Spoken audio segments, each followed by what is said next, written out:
All right.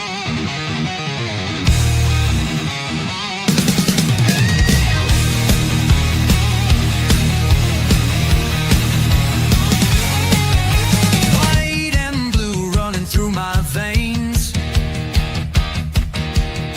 On the pitch where the glory remains. The cockerel stands brave on the crest. North London pride, this ain't no jest. From lane to the new shining ground. Echo chants where the legends are found. Heroes carved in the heart of time. We march on through grit and grime. Oh, Tottenham, Tottenham, till I die. Raise the banner, let it fly. Through the rain, through the fire, this is my club, my only desire.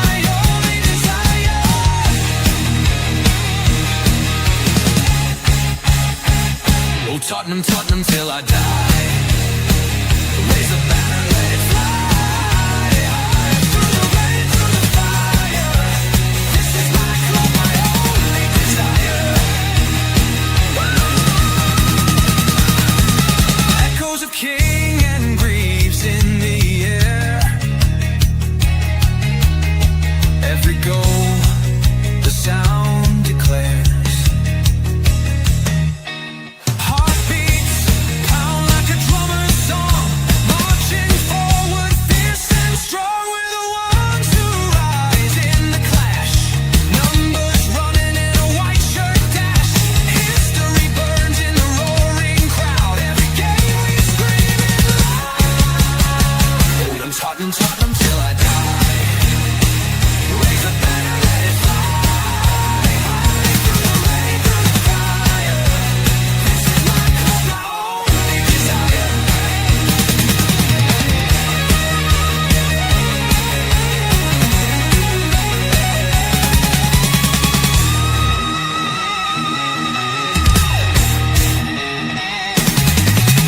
We're the ones who rise in the clash. Numbers running in a white shirt dash. History burns in the roaring crowd. Every game we scream it loud. I'm Tottenham, Tottenham till I die. Raise the banner, let it fly. Through the rain, through the fire, this is my club, my only desire. Good evening, everybody, and welcome to this bit of a mix-up. This is the pre-game. I'm going to go straight into the watch-along straight after this show. A little bit of a technical issue, but I am here. I am live. We are getting ready for Carabao Cup action. Welcome along to the show. Thanks very much for joining me. So here we are. As you can see, the team news are out. It's there scrolling along the bottom. I think it's a big statement from Thomas Frank of what he's expecting from this competition. I think it's going to be a competition that Spurs are expected to win. And here it is. I will just dive straight into it. Well, actually, no. First of all, let's say hello to some people in the chat. Big up Sean Maddox. Thanks very much for joining us. Sean saying, hi, 4-0 win, you reckon, with Johnson again and a Xavi goal to open his account. Yeah, I'd love to see Xavi put one in, Sean, just to get some confidence, get him settled. He's looked lively. He looked brilliant when he came on against Brighton. I think he's going to make a big difference, and I think again it's a testament of what Thomas Frank thinks of this competition for the strength of the team he's put out. Also, we have Boris. Big up Boris. It says, let's get this done tonight, and if we are ahead by a few goals, hopefully we'll see Luca come on. big up Ryan, getting your membership back in. Thanks very much, Ryan. Sean Maddox is asking, who is Luca? That's Luca Barney. Another one of our youngsters, right up there, highly rated by our sort of youth team coaches and things like that. So yeah, I think he's going to be a good addition to the team, and yeah, if we can get him on, we can get him on. So that is the game on TV, Gerard? Yes, it is, but it's only available on the Sky Plus sport. It's on Sky Sports, but it's through the red button where you can get the multi-choice of what game you actually want to watch. I do believe. Or if you subscribe to our very generous channel sponsor, Private Internet Access, I'm pretty sure you can find a link to a show or a channel that it's on somewhere along. And joining me just now, let's bring him in, is my big man Dermo. Dermo, how are you? Are you well? Yeah, I hope you can hear me okay through the phone. Yes. Yeah. The interesting lineup, by the way. I'm very sort of. I'm a bit surprised Gray at centre back, but I think needs must. But I'm a bit concerned about our front three. I think I really am concerned by it. I don't know what Tell's going to offer us anything up front, and Johnson and Odegaard. I don't know. I mean, I don't know what they're going to offer. I think I'm excited about Xavi in the 10 role, but the other three, I'm very, very worried, if I be honest. Yeah. So I mean, I think it's a strong line. I think it's a strong lineup. I think it's. I think the back is with regards to Archie Gray, we know he can fill in that position. Yeah. So he's probably the one player where it's sort of there's a little question mark, not a big question mark. I think just a little question mark, really, Dermo, with regards to that. The front three, Johnson, Odegaard, and Tell. I think this has got to be, if they really want to stamp some sort of claim to first team Premier League football, this is where they've got to do it. They've got to show they can do it, because if they don't do it tonight, then even my opinion of Matisse Tell, because I love the guy, I think he is a quality player, and I think he's got bags of potential. But I think if it's he's going to show what he can do, he's going to have to start pulling out of the bag, and I think this would be a good opportunity for him to do that. I mean, ideally, I'd like to see him score 2 or 3. Johnson getting 1, Simons with a couple. I mean, depending on how early we get that first goal, will purely depend on what kind of scoreline we're looking at. And what I don't want to see is if we go 2-3-0 up, I don't want to see us take the foot off the gas. Let's just keep pushing and keep going for the jugular on that one. But I like the central defensive midfielders, the 2 DMs of Bentancur and Paulinia. I think that shows that's a good solid set of defensive midfielders there. I don't think you could really say we could probably put 2 better out there. And I don't know what you think in regards to that. I do. I like the 3. I think it's an interesting 3, actually. And I think maybe Thomas Frank's trying to do something there. Maybe do play Ballonia, Bentancur and Xavi as a treat and see how that works out. Okay. Sorry, hang on. Sorry. That's all right. You do what you need to. You do what you need I'm picking up my... Oh, you disappeared a bit there, Dermo. I don't know where you went, but I yours ears I'm picking up, and then you disappeared. I'll let you sort your thing out. I'll just quickly go through the subs. I haven't got them scrolling across the bottom, but we'll Then go airport, through the subs.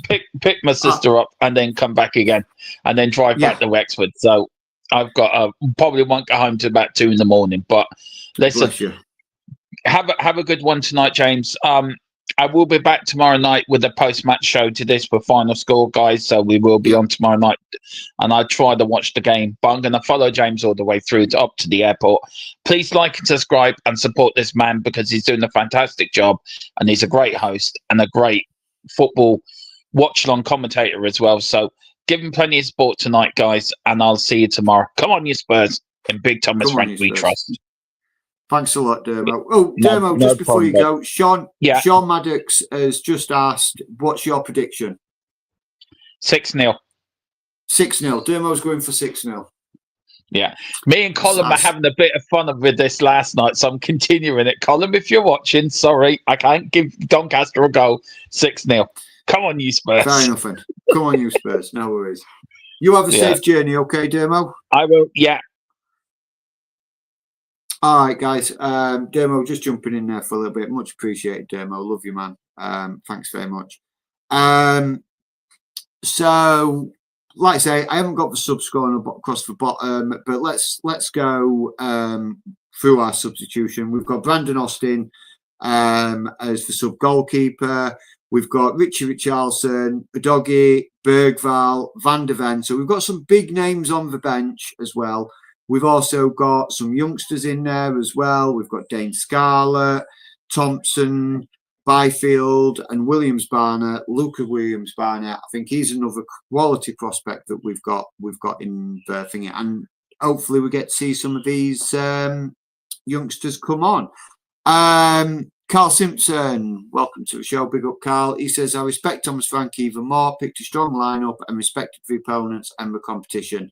Absolutely, Carl. I do agree with you. I think it's a solid lineup with what we've got, and yeah, it's looking like a really good strong.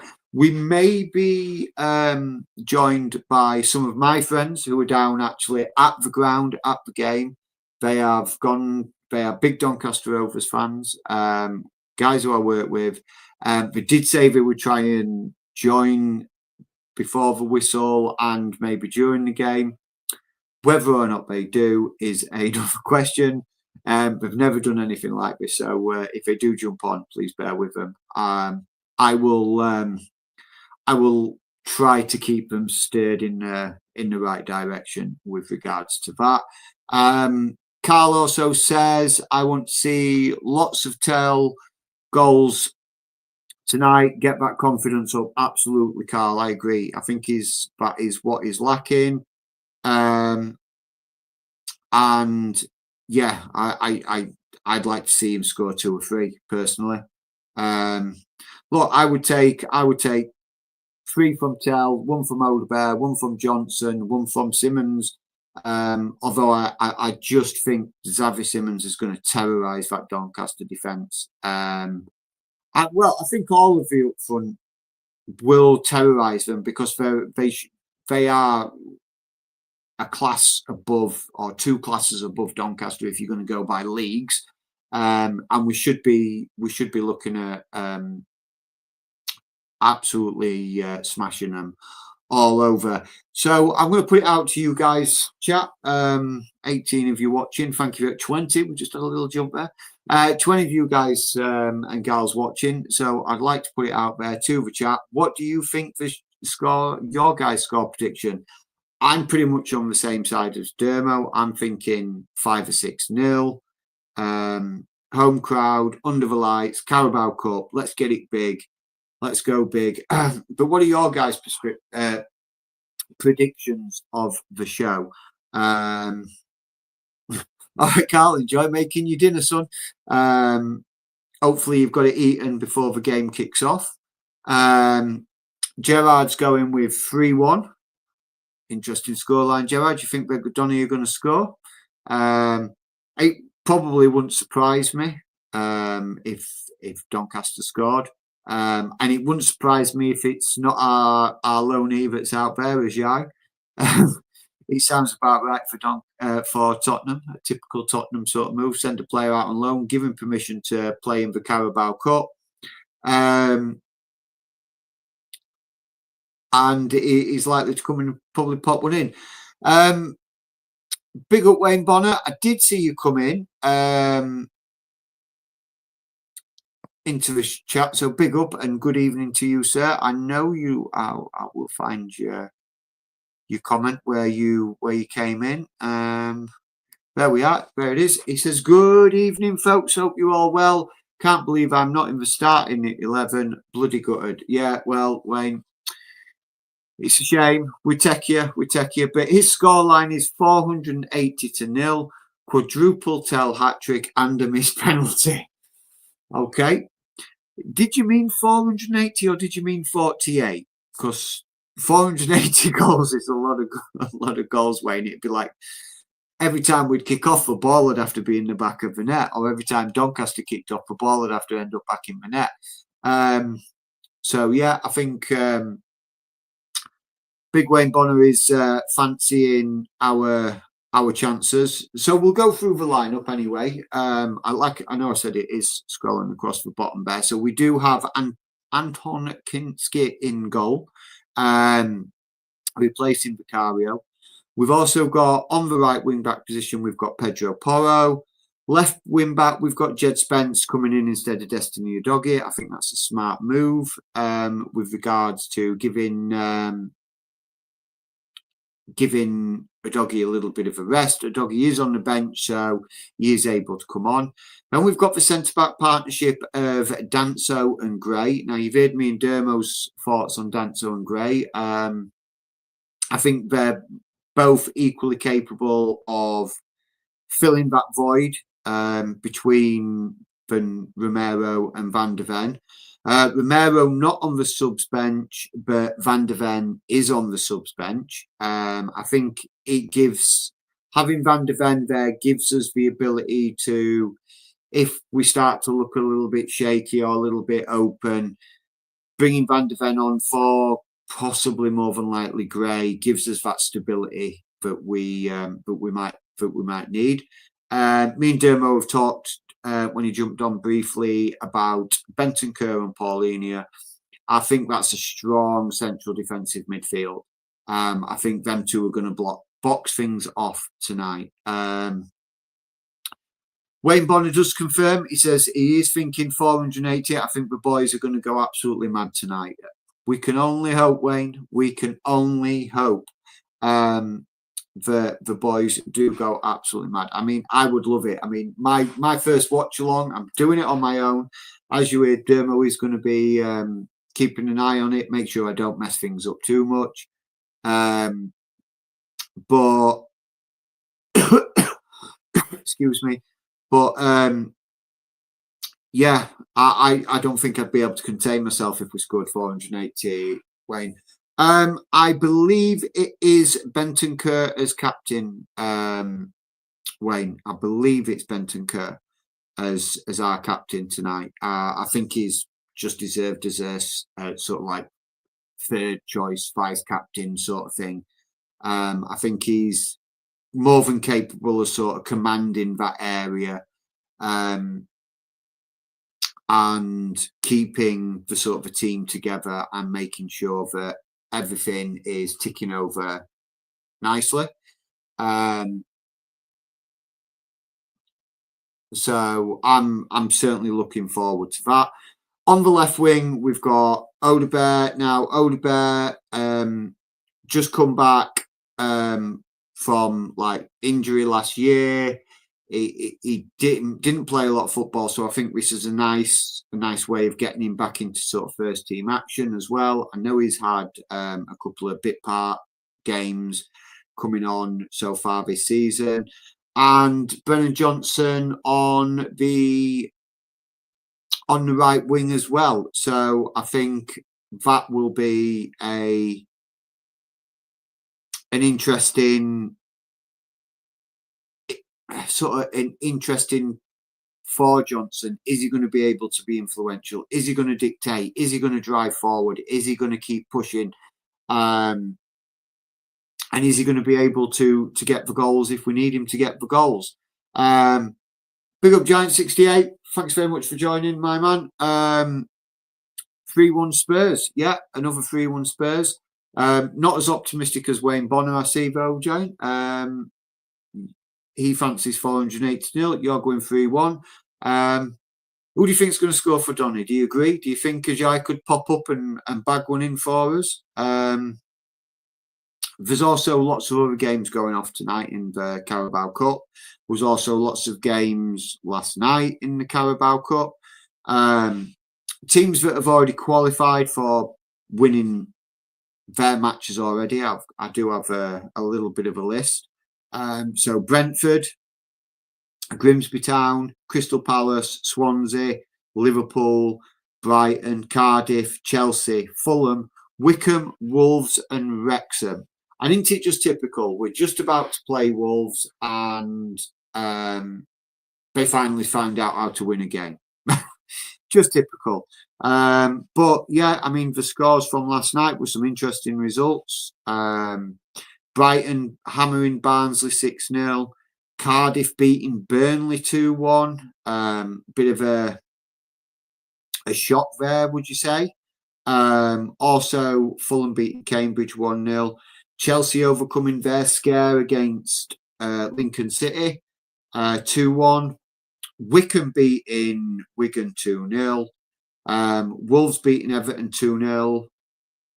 Wrexham beating Reading 2-0. And Liverpool beating Southampton 2-1. So they were the results from last night. We've also got some European games going off tonight as well. I believe it is British clubs that are playing tonight. There is Nottingham Forest, I believe.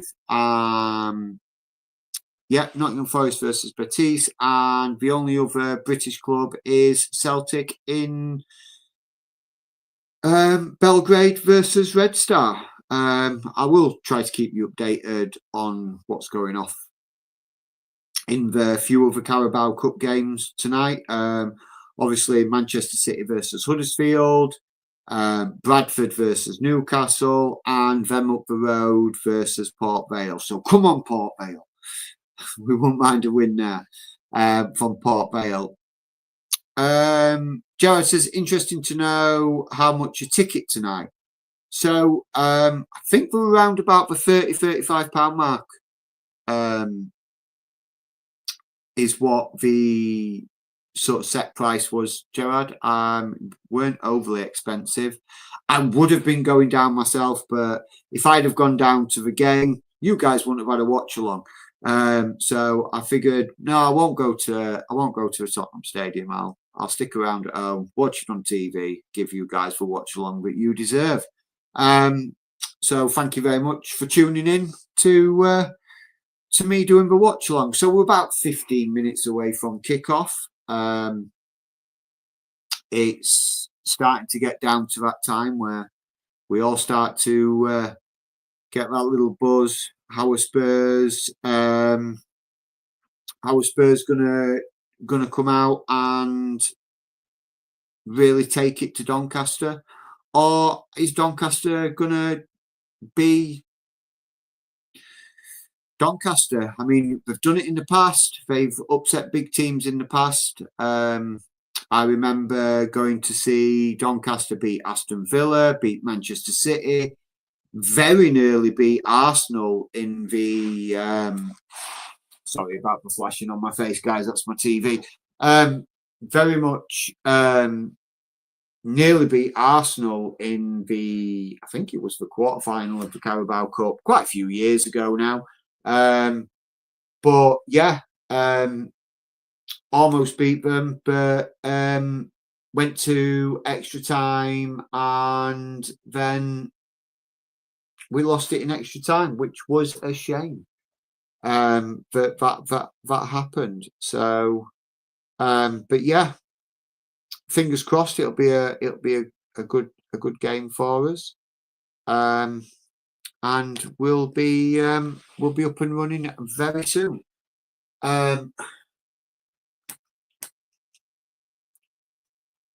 Sorry, guys, I'm just making sure that my stream is going to work, because for some reason it was showing the Celtic game. No, that's not what we want to watch. We don't want the Celtic one. There we go. Hopefully this one will this will be my the match that I actually want to watch, which is obviously the Spurs match. If not, I'll do some magic wizardry and make sure the game's up and running. I do have a scoreboard, by the way, guys, but it's not going to have a timer. I'm a little bit poorer than Dermo. I don't have a fancy setup. I do a lot of this from my tablet, so there will be a scoreboard that I will keep updating as and when any goals go in. But there won't be an actual time ticking over of what the game's ticking on by. So again, thanks again very much for joining me. Boris says Xavi is going to run that midfield, so it will be interesting. I agree, Boris. I completely agree. I do think he's gonna boss that midfield. And I think having someone so solid behind him as Bentancur and Paulinho, I think it's going to certainly help him have that freedom, knowing that he's got two strong DMs sat behind him, and keeping everything sort of strong and solid, but also dangerous on the attack. Just 1 second. All this rambling, it does make your throat a little bit dry. Got to keep it all lubricated. Boy says it's Graham Bentancur.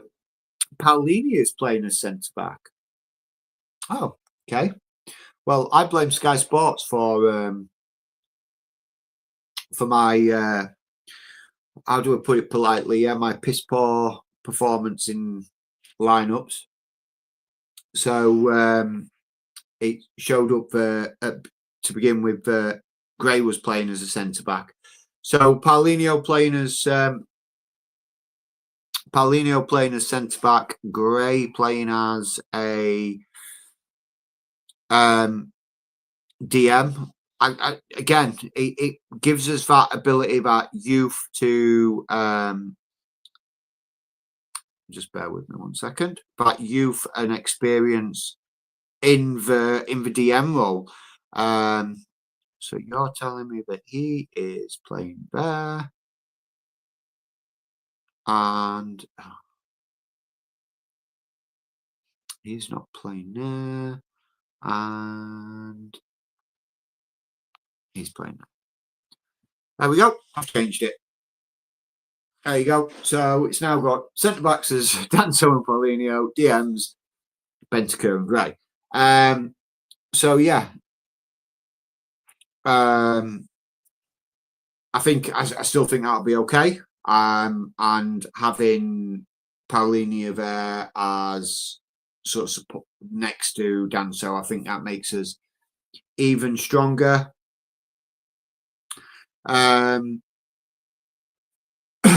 Cheers, Boris. Thank you very much. Chamu Dermo is at his sister's, and he has to pick them up from the airport. He's not going to be able to. He says he might try and jump on and get on and join us best he can. He doesn't know for sure, but he is going to be floating around in the background, so to speak, as Dermo likes to do. I'm just going to message my buddies, see if they will see if they are coming on. So let's see if we can get them on. Yep, I've definitely got the right channel on. We've got Tottenham versus Doncaster, kickoff at 19:45 at the Tottenham Hotspur Stadium, Old White Hart Lane. But it will always be White Hart Lane to me. regardless of whatever it gets named when the naming rights get done. I don't know if anyone needs a link for the game, Chamu, but thank you very much. And he also says Dermo's scared of the mighty Doncaster and Colm. I don't think he's scared of the mighty Doncaster. Maybe scared of Colm though. Hey, I'm scared of Colm. He's going to be so upset when we absolutely smash him all over the floor. He will come in crying. So yeah, will Tell be on target? Hopefully so. Hopefully so. Giant says, will Tell be on target? Yeah, I would hope so. He needs to be. He really does need to be. I think it will do his confidence for world of good for future games and to help, like I say, help get that confidence up. I've got it on Paramount. Gerard says, is it on Premier Sports? No, I've got it on Paramount. Is where I found it. But like I say, I do use my private internet access. I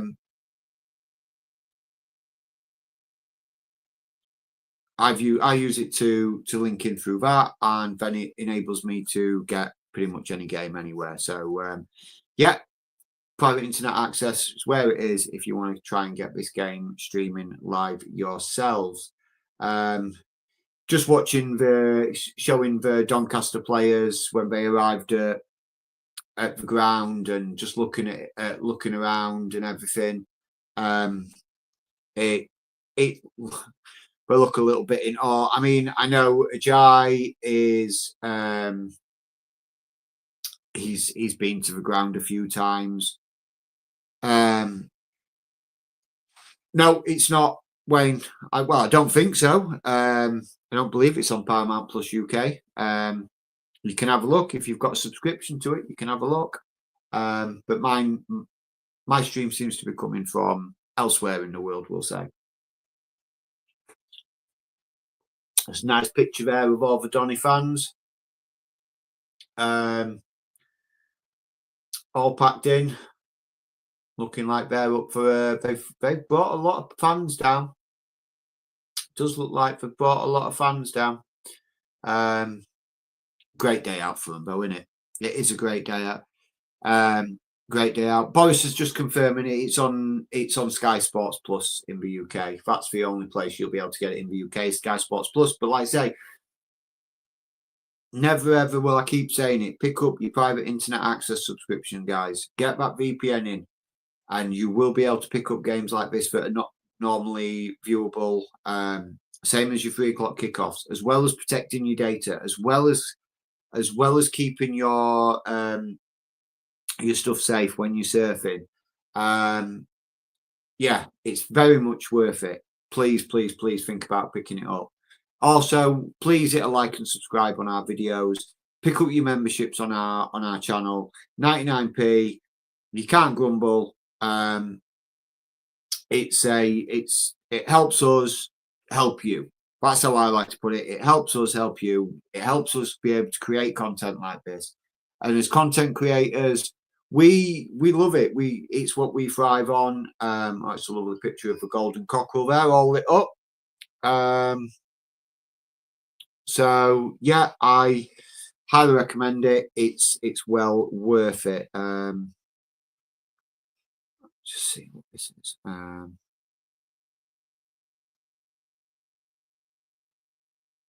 Tequila just messaging me. Maybe we get Tequila on. Maybe he might want to join us.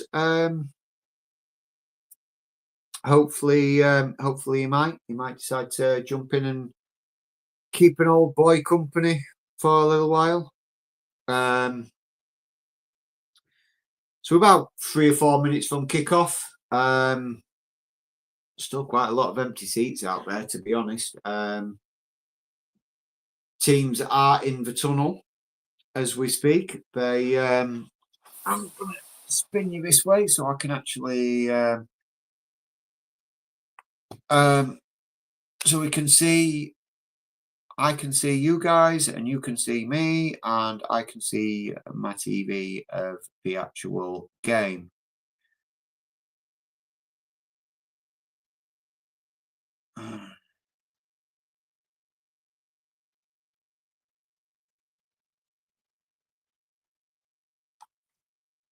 So that's that. And yeah, we are just a few minutes away from kickoff. Here comes the ref leading the players out.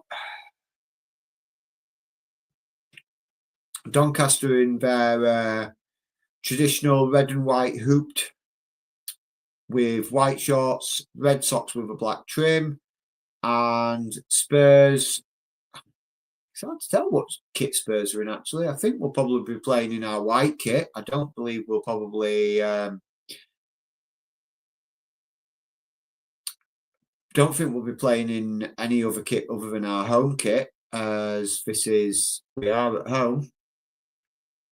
Just for players just saying hello to each other and giving each other the handshakes, and all the mascots getting all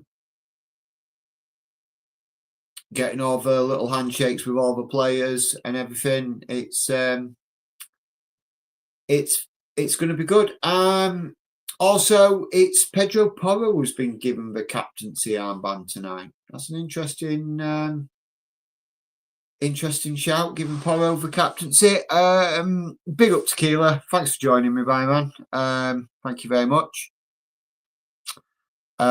He's also saying big up Boris, Wayne Bonner, Giant 68, and Gerard O'Connor, saying hello to everybody. People still flooding into the seats. Yeah, it seems to be filling up quite quickly now. Oh, and he says, and Carl at the end. Just bolted on there, Carl, right at the very end. How could he forget you? Here's the Doncaster lineup. In goal, Ian Lawler, Tom Nixon, Jack Senior, Sabara, Grehan, McGrath, Bailey, Close, Damola Rajai, Toysey, I can never pronounce his surname, Olusanya, and Glenn Middleton. For Doncaster, their substitutes are Charlie Crew, Jordan Gibson, Robbie Gotts, Brandon Hart, and it's just taking it away, so I can't remember all of them. So, yeah, Spurs playing in their traditional white and blue. I do like this new kit. I am buying one. I am going to get one, but I do quite like it. I like the crest in the middle. Spurs players just sort of getting together for a little huddle, and sort of the pre-team powwow, so to speak, and sort of let's get everybody together. Let's see thingy. Now, I wonder how much info Ajay is going to actually have given the Doncaster players regarding what it's like being at Spurs, and so hopefully we'll be underway very soon. Just waiting for the game to actually start and get our journey to the Carabao Cup trophy underway.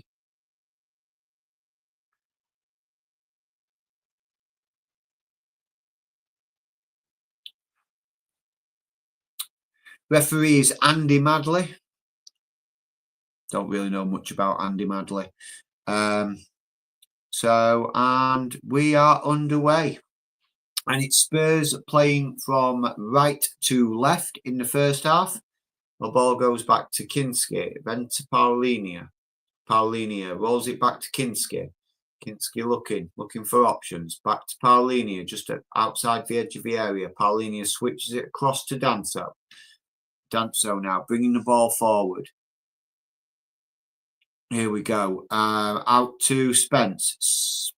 Spence to Odebear. Odebear running into a group of Doncaster players, and Doncaster on the break gate quickly here. Ajay shrugs them off. Ball across the centre. Oh, and well headed out. And another strike. Oh, Doncaster threatening Spurs' goal very early on. Odebear just sort of run himself into a little bit of trouble there. Lost the ball, and Doncaster hit very quickly on the counter attack. Again, long ball forward, flicked on. Here comes Doncaster into the Spurs box. Ball's up in the air, bouncing around a little bit. Xavi Simons now gets his foot on it, plays it out to Odebear. Odebear back to Simons, just crossing the halfway line now. Spurs coming forward in numbers. Simons has got Odebear to the left. He finds him. Odebear across to the middle. Oh, Matisse Tell just over the bar there. Good fluid move there by Spurs. Minute and a half on the clock, and it was good link-up play between Odebear and Simons. Simons saw nothing on in the middle, laid it off to Odebear, tried to square it to Tell, and Tell just couldn't get his foot on it properly to flick it into the goal. Just sort of hit the inside of his calf, really, and flicked up over the bar. So here's Doncaster now with the goal kick. Only as far as Archie-Gray. Archie-Gray wins it. Passed out to the left. Now it's back to Simons. Simons now.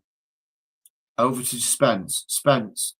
Back to Simons. Simons playing it backwards to Danso. Danso squares it to Paulinho. Paulinho has space to move into now. Ball just passes the halfway line. Tell to Gray. Gray forward move. Out to Tell. Oh, Tell misses it. How did he miss that? Completely just swipes at fresh air and misses the opportunity. That should have been 1-0 Spurs there. All it needed was him to put his foot on the ball, and he just missed it. Should have done better. Should have done better there. Johnson with the lovely ball across, and Tell just lashes it, a foot out at it, and completely misses it. And Doncaster are able just to clean it up, and it's a throw in on this near side. Danso's got hold of the ball. He's looking for options. Is this going to be hurled into the box? It's looking like it could be. A little bit of shoving and pushing in the box. Danso looking at it. He's going to hurl this one in. Yep, it's a long ball in. Nobody there. There's Simons. It's out to Simons. Tries to wrap his foot around it. Oh, and just over the bar from Xavi Simons from around the penalty area mark. Just couldn't get it down, keep it down enough, just over the top right corner. But Spurs looking to try and take control and stamp their authority on this game early on.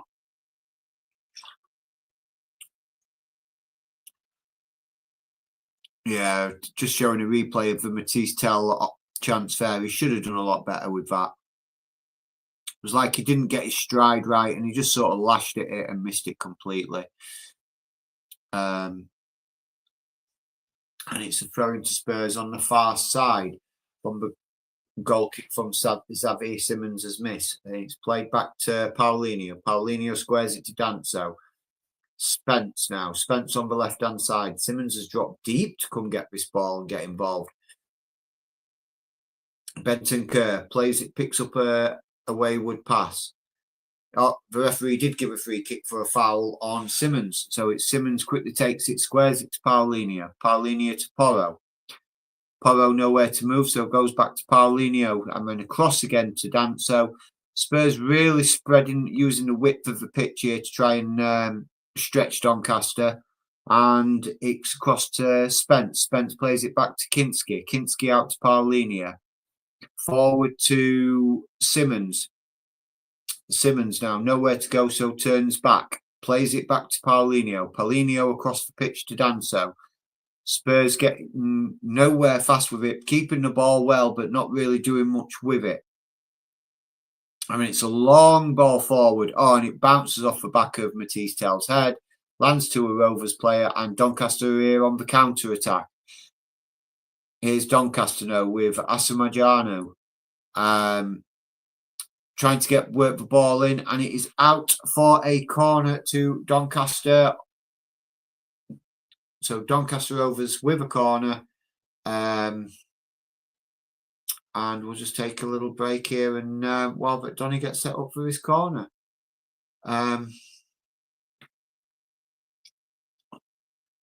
Yeah, Chamu, it was a bit pathetic from Talbot.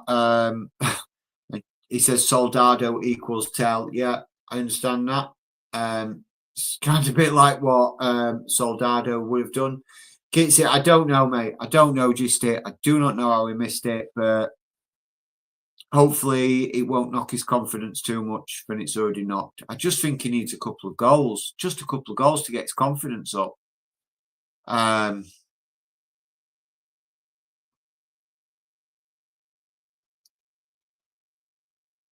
Doncaster now. Long ball forward.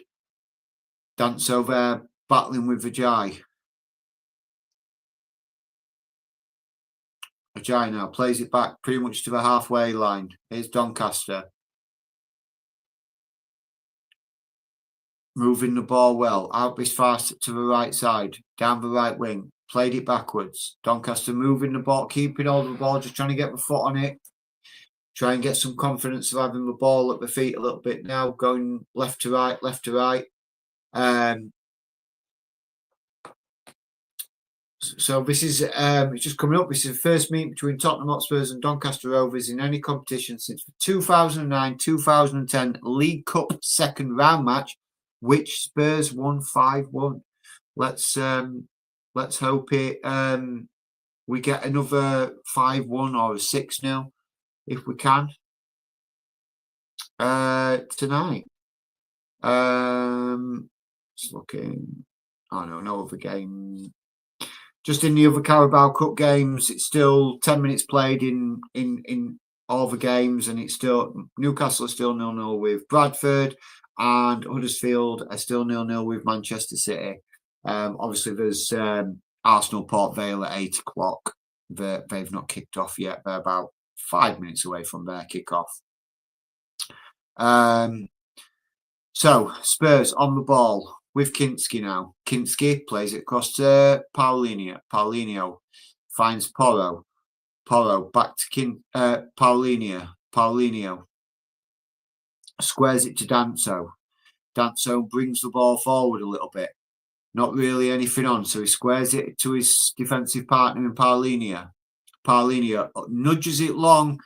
I'm not sure if Brennan Johnson was offside there. Yeah, the flag goes up. Brennan Johnson offside. He did look like he was offside there. Just went too soon.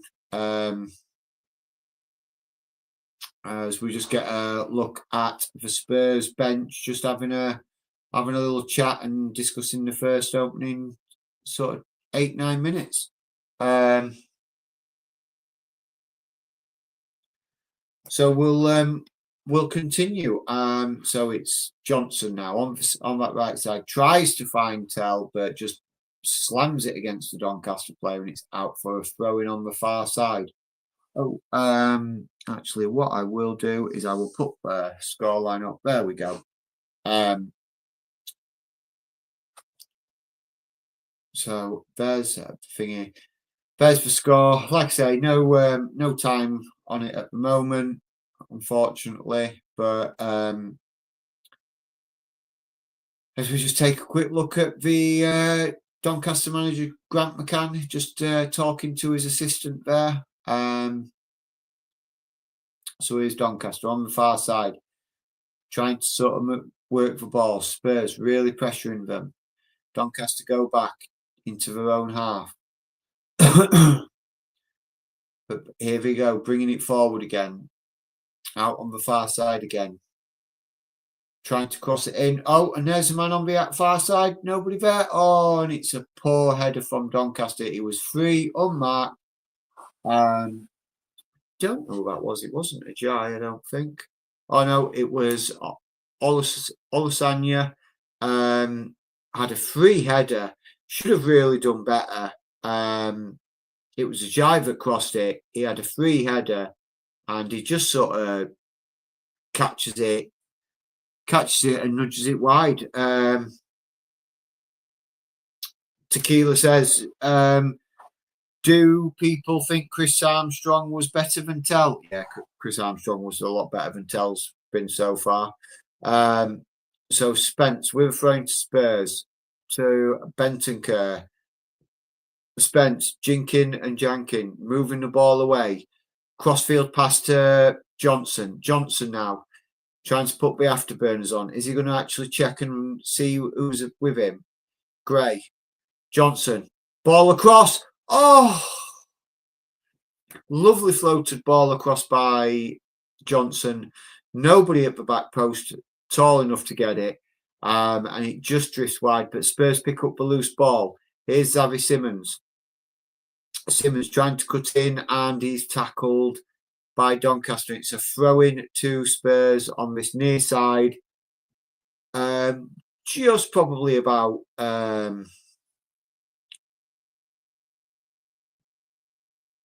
don't know, probably about 10 yards out from the goal.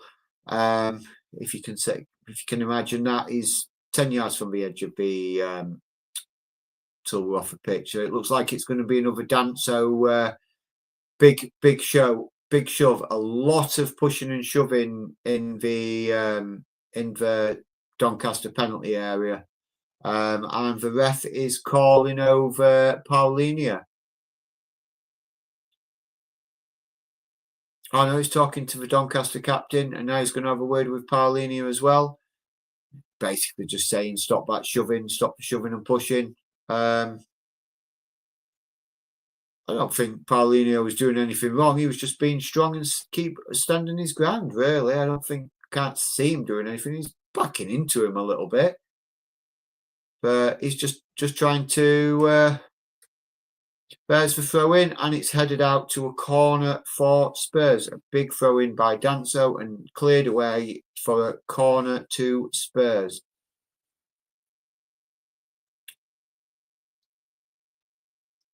I mean, there was a little bit of shovey argy-bargy in there, but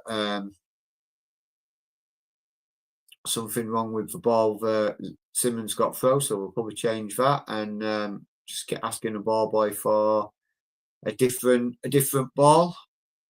A lot of Spurs players sitting on the back post, no one really near the front post, and we have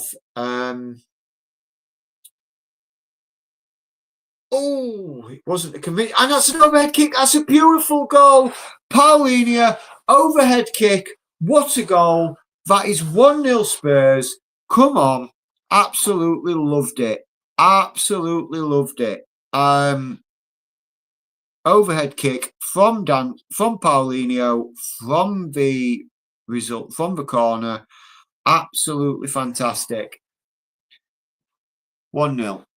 1-0 Spurs, 13 minutes on the clock. And Paulinho seems happy with his first goal for Spurs.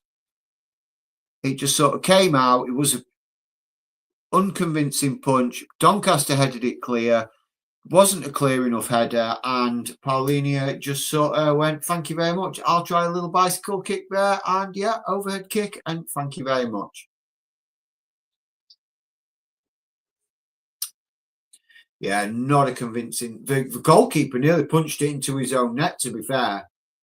The defender really couldn't do much about it. Couldn't generate any kind of power on the clearing header. Simply because of the way the ball was spinning and moving. So, yeah, 1-0 to Doncaster. Colm has jumped into the chat. He's saying Donny's second keeper for a reason. All right, cuz hope you are getting a chance to watch some of this.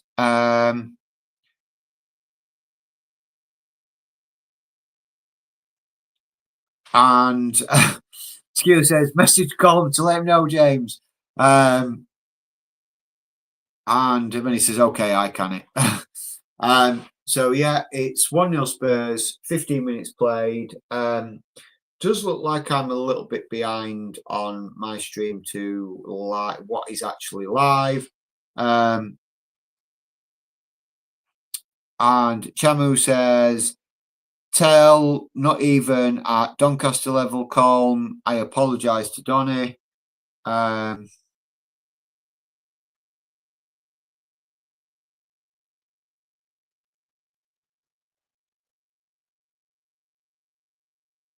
And here come Spurs again. It's back to Danso. Danso moving the ball forward, looking for players. There's Spence now. Spence out to Odebear. Odebear trying to move the ball in. He's got it cross. Oh, and it's 2-0. It's 2-0. It's an own goal. 2-0 to Spurs. It's on. It is definitely on. 2-0 to Spurs, own goal. We love it. This could be a cricket score. I don't think my friends who have gone there will be too happy with this. But beautiful run by Odebear. Step over after step over. Doncaster player didn't really know which way he was gone, and a lovely cross. Wasn't really anybody in there, but it is gone in. Guys, look, Chamu, I know you're excited, but we've got two very quickly. Try not to put it in chat until it pops, until I get it popped up, because you look like you're probably slightly ahead of me. But thanks very much anyway. Yeah, Tequila, it's not too late for Com to join the Spurs army. I think he should, because I mean Manchester United aren't doing exactly fantastic either. So Gerard says the floodgates are open. Let's hope so. Let's hope we really put them to the sword. And I'll just give you a quick update on any other scores. So wow. So okay. Manchester City have gone 1-0 up against Huddersfield Town. Newcastle have just had a goal ruled out by VAR, I believe. I'm just waiting for confirmation on that. It went 2-0 and then it went back to 1-0. So it looks like Newcastle are 2-0 up. Sorry. Newcastle 2-0 up against Bradford, and we're 2-0 up against Doncaster, and the Arse are underway against Port Vale, and we all know we all want Port Vale to win there. Here comes Spurs again now. Spurs. Oh, Xavi Simons is pulled back there, and he's then stood on his ankle. Bailey stood on his ankle a little bit there, and it's a yellow card for Bailey. That looked a bit of a painful one for Simons, and he does look like he's in a little bit of pain there. As he gets pulled back and then he gets his ankle stood on, it just looks a bit of a sore one. Hopefully he'll be able to run that off and he'll be okay. So here's Archie Gray now. Gray passes the ball out to the far side with Johnson. Johnson back to Gray. Gray in the penalty area. Back to Johnson. Johnson looking to cross. Oh, and he just nudges it against the Doncaster player, and it'll be another Spurs corner on the far side. Over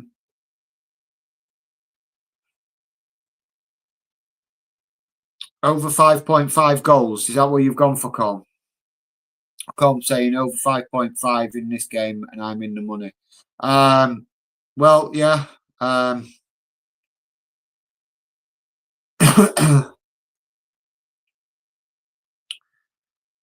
So what you wanting? So you basically are wanting at least 6 goals in the game.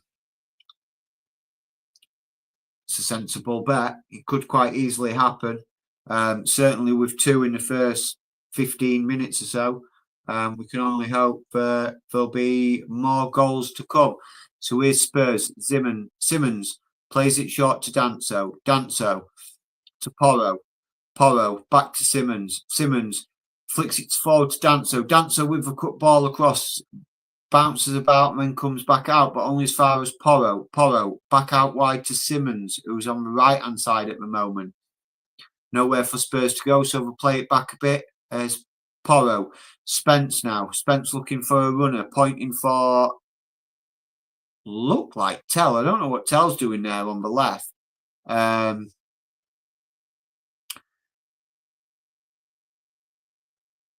There's Johnson. Johnson now bringing the ball forward. Can he get the ball across? He can. Oh, and Doncaster get a head away from it, and it's still not cleared fully convincingly. And then Doncaster fully get a foot on it, and a 50-50 sort of challenge, and he clips the Doncaster player. It looks like, it's Pedro Porro.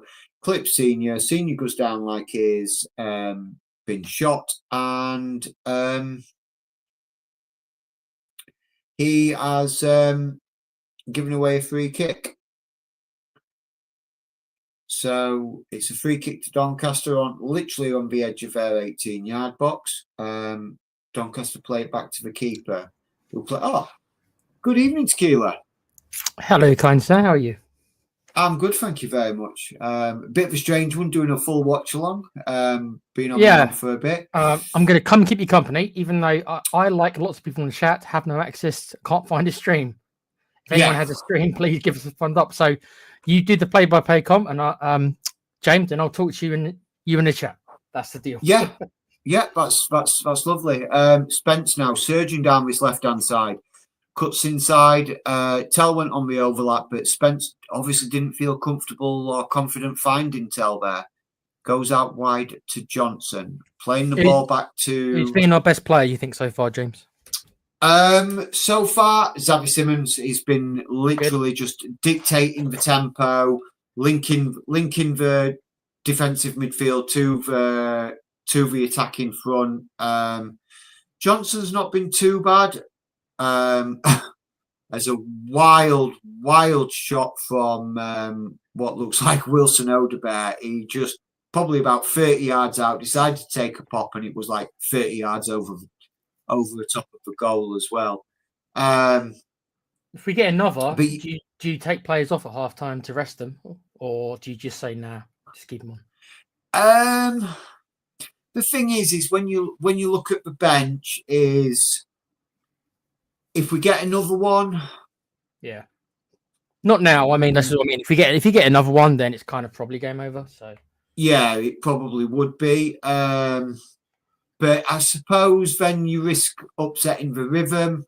But do you give the youngsters then a chance to try and then are they going to get a better opportunity than us being 3-0 up against, with all due respect, Doncaster at home?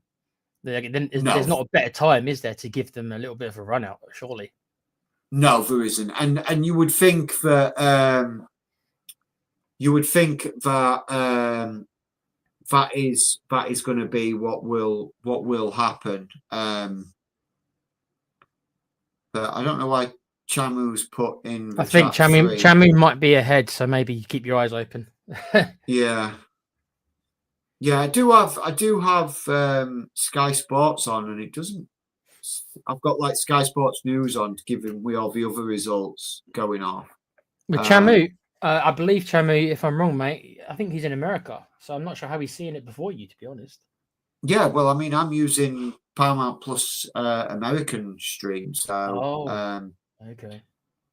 It doesn't seem to be a 3-0, but maybe he was just kind of responding to what I was saying. Maybe if we get free, then he'd bring players on. Maybe free kick to Doncaster now, probably about halfway between the halfway line and the Spurs 18-yard box. Crossed in, but well cleared there by Matisse Tell. Actually doing a little bit of defensive work there. Doncaster play the ball all the way back to their goalkeeper, and Tell hassling and jostling, trying to win the ball back. Here comes Ajay now with Doncaster down this near side on the right. Oh, and that's a poor pass there. And Spurs are able to break with Simons. Good ball. Oh, just gets his toe on it and intercepted by Doncaster. And Would you have started Simons? I know obviously he's doing well, but would you have started him for this game? Because I probably wouldn't have.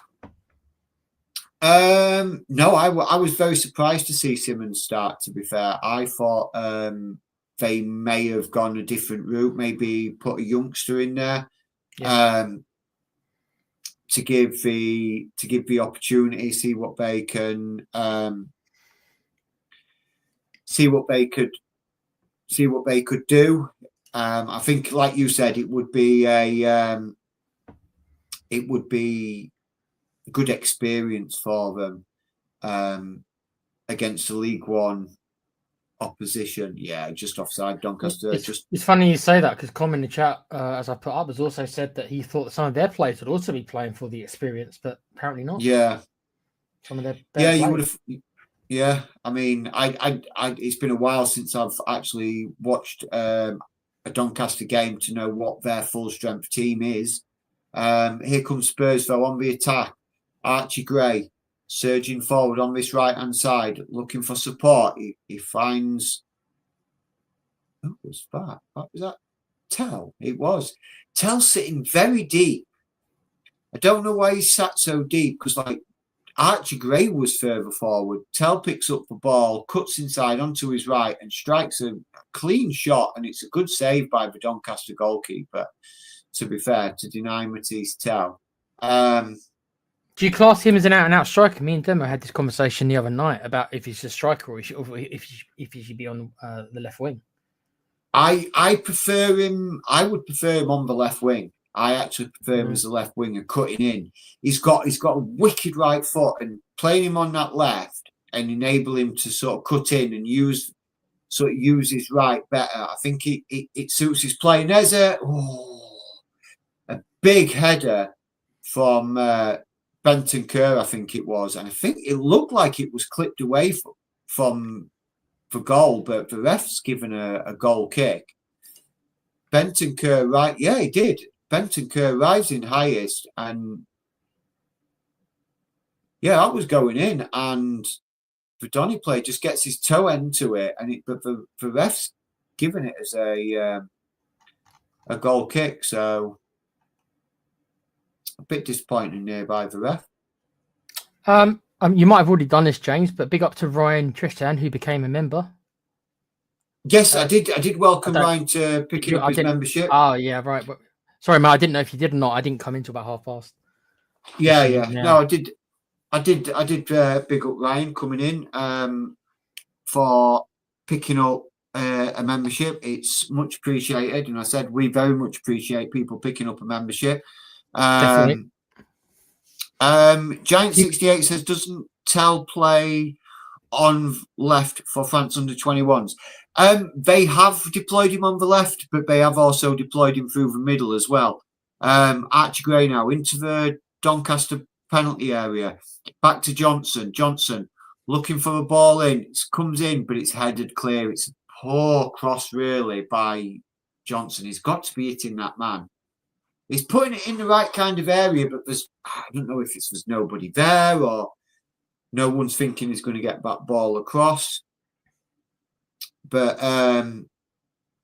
yeah, it's. Have Doncaster offered any kind of threat going forward, or has it been one-way traffic a bit? It's pretty much been one-way traffic in regards to the attacking front, other than literally the first 30 seconds of the game where Odebear lost out and Doncaster caught us on the counter-attack. They've had glimpses in front of the goal. Arsenal have just scored. Just to let you know, Eze has just scored for Arsenal. His first goal, isn't it? Yeah, I mean, he's playing against Port Vale. He should be scoring, to be fair. Is Robbie Williams there, mate? Port Vale. I don't know. But yeah, so it's one of those. They've had a few sniffs. We have a few sniffs. they've had a few sniffs, should I say, of Doncaster. Colm saying we only have 4 of our first team on the pitch at the moment. Is he making Wow. I can't comment. You're making excuses. Yeah, I think he probably is. He's probably making excuses. Big up to Geordie in the chat. Hooray, the lads. Big up, mate. Yeah. Geordie coming in. Your boys playing tonight, 2-0 up at minute, Geordie. You'll be happy with that. So Spurs just inside the Doncaster half with a free kick. Porro launches it deep into the Doncaster penalty area. It falls to Archie Gray, and oh, what a save! Archie Gray struck that ball, looked like it was destined for the bottom corner, and somehow the goalkeeper dived stretching to his right and just managed to get big hands on it to push it behind for another corner. Big head by Danso, and Archie Gray there picking up the pieces. Where are they playing Gray tonight? Which position is he rolled the dice for tonight? He's sort of, he's playing as a central defensive midfielder, but he seems to have been given the license to sort of push forward a little bit as well. Is he playing? Is he playing further up the pitch than Paulinho? Yes, Paulinho's playing more as a centre back by the looks. At first, when I got the team lineups, it put Paulinho in as sort of as a DM and Archie Gray as a centre back. Oh. Interesting.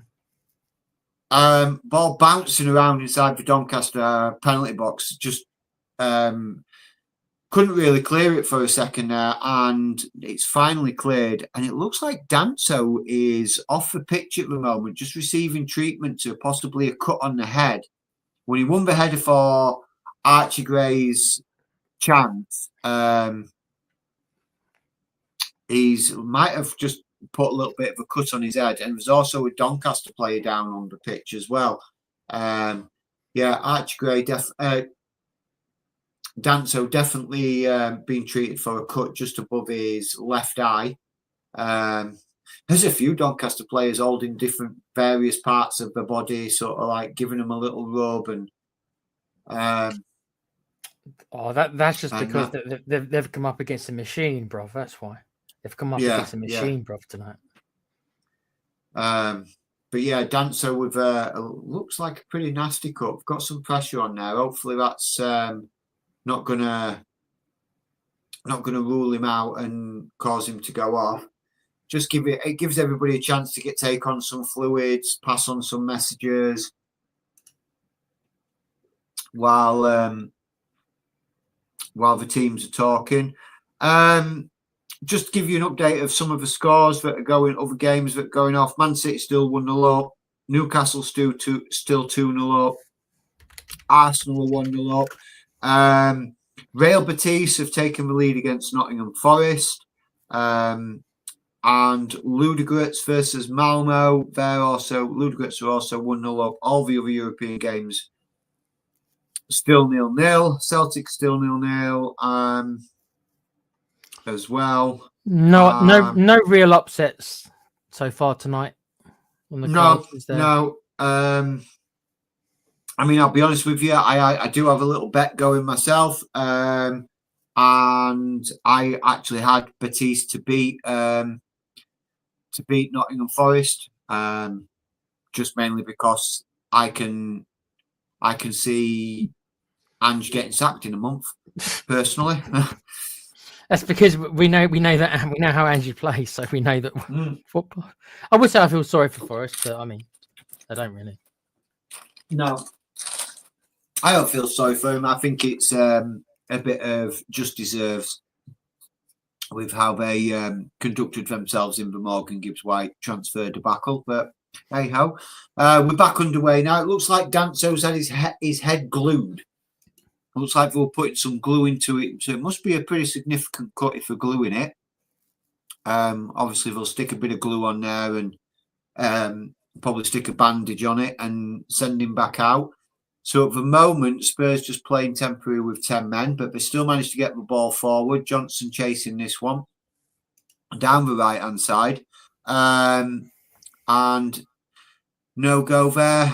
But Bentancur picks up the loose pass from Doncaster. Here's Tell Tell running backwards, plays the ball back to Paulinia to Gray, and Gray goes all the way back to Kinski. Kinski was about 10 yards outside of his box, plays the ball forward, and it's just slick passing. Here comes Gray now. Gray battling with the Doncaster players, gets the better of 2 or 3 of them. Out wide to Odebear. Odebear cutting in onto the right. Passes it back to Gray. Gray to Simons on the edge of the box. Simons, lovely little 1-2 intricate play from Simons and Odebear. And it's a Spurs corner again. Big up Com saying, no, I just looked at the team and we're missing Molyneux, Sharp, Lotutier, don't know if you pronounce that, Westerbrook, Yeah. Stelly, and Gibson. I have not heard of any of them, maybe Molyneux. Have you heard of them? Billy do you Sharp, know them well? yeah. I know some of it. I know Molyneux, Billy Sharp. I'm not sure who Low Tutala is or Tutilea. And Westerbrook I do know of, but I don't know who Sterry and Gibson are. It's been a few years since I went to see, see Doncaster play. Probably about 3 years ago. Oh, lovely little touch from Simons there. Little back heel into the path of Odebear. Odebear down the wing. Low is the number 1 keeper, Colm says. Simons now switches the play. Oh, wicked deflection on the cross from Porro, and it's collected by the Doncaster goalkeeper, who tries to launch a fast ball. And here come Doncaster now. Olimanya on his own, not really anybody in support, and Spurs just take it off him and mop it up, and they're just passing it around him. Oh, but that's a wasteful pass, but he's lucky there was Archie Gray. Played a sloppy pass, but it bounced off a Doncaster player, and he was able to pick it up. Tried to play the ball forward, but Doncaster have it now in their own half. Spurs just starting to press Doncaster again now, not trying to let them have much space, and they're all the way back to the goalkeeper. Let's have a look, see now, and trying to play it forward now. Here comes Doncaster down the right hand side, and that is a free kick to Doncaster, just, well, I'd say about 20 yards inside their own half. Just giving a bit of match stats: 10 shots from Tottenham, 3 on target, 4 from Doncaster, none in target. Spurs have had 19 touches in the opposition box, 10 for Doncaster, and Spurs have had 63.5% of the possession. I'm just looking at some of the Europa League results as well. Yeah, Celtic are drawing at Red Star Belgrade. 1-1 Forest and Betis, as you said. Dynamo Zagreb taking the lead against Fenerbahce. Ludogorets have now gone. Roma versus Nice. That's a draw, 0-0 right now. Yeah, 0-0 at the moment. And Basel versus Freiburg is 0-0 as well. Feyenoord versus Braga currently 0-0 as well. Yeah. So at the moment, Tell with the ball. Spurs playing some nice triangular passes, trying to work some space at the moment. We do look very. I know we're only against League One opposition, and we should be looking comfortable on the ball. But we are looking like we're trying to create the space, trying to get the runners, trying to move the ball quickly. Johnson offside again. It was a lovely crossfield pass from Danso to Johnson, but Johnson just strained himself offside. Not really paying attention to the. G-Giant says he remembers Billy Sharp in his old local club, Rushden and Diamonds. Do you remember Rushden and Diamonds? Yeah, I remember Rushden and Diamonds. I do remember Rushden and Diamonds. Used to be one of on a old Premier Manager 90, I think it was 92, 93. I used to start with Rushton and Diamonds because you used to have to start as a conference team manager, and I used to choose Rushton and Diamonds because they were in the Conference League for ages, weren't they? They were always there. They really were, yeah. I live quite near Rushton, actually. It's actually quite a nice place. Oh, there you go. I didn't actually see it. Doncaster had a really good opportunity. Now then, ref, that is asking a question. Simons, was he pushed? Was he pushed? It looked like he was shoved on the back. Just as we were talking and we were going through the other results. Doncaster had a really good effort, and it was actually a fantastic save by Kinski to keep it out. We just showed a highlight of it, and I was like, wow, that was a oh no, maybe not a penalty. He put his hand on his back and he went down. He went down very, very easily there. But Doncaster had really good effort. Kinski with a diving save to his right and tips it onto the post. So it was good effort. Something for Spurs to be wary about. We can't be too switched off in this game. Doncaster showing they are capable of creating chances. So just a little warning sign there for Tottenham. But yeah, it was never a penalty. When I saw the replay, it was never ever a penalty. So we're probably about three minutes plus stoppage time away from half time. Spurs 2-0 up. Gerard says that's 2 goals Donny should have. Yeah, agreed. We could have had one early on. Here comes Odebear, and it's flicked out, tackled, and it's another Spurs corner. Nixon, number 16, playing for Doncaster. He's playing really well for Doncaster. To be fair, he's really, really good battle with him between him and Odebear, and it's keeping Odebear on his toes as Spurs get ready to take this corner dance. When Gerard's saying here about should it really be 2-2? Do you agree with that? They've had 2 opportunities, 2 good opportunities. To be fair. There was one was Olimanya had a free header in the box and just completely skewed it wide, and then that second opportunity there that I don't know who actually struck it, but he caught it well and he took a good save. It was going in. It was a good save. And the Olimanya first effort, he was unmarked. He was in between 2 defenders, and nobody jumped with him. He should have done better, to be honest. So yes, there is an argument, but it could be 2-2. But okay, it's probably more the second effort where it was Kinski saving it was probably their biggest opportunity, to be fair. But yeah, they definitely could have had something out of this game so far. Danso does indeed have a big bandage on his head. Ball comes out from this corner to Porro. Porro to Odebear, and as that ball just skewed away from him, it's a throw-in.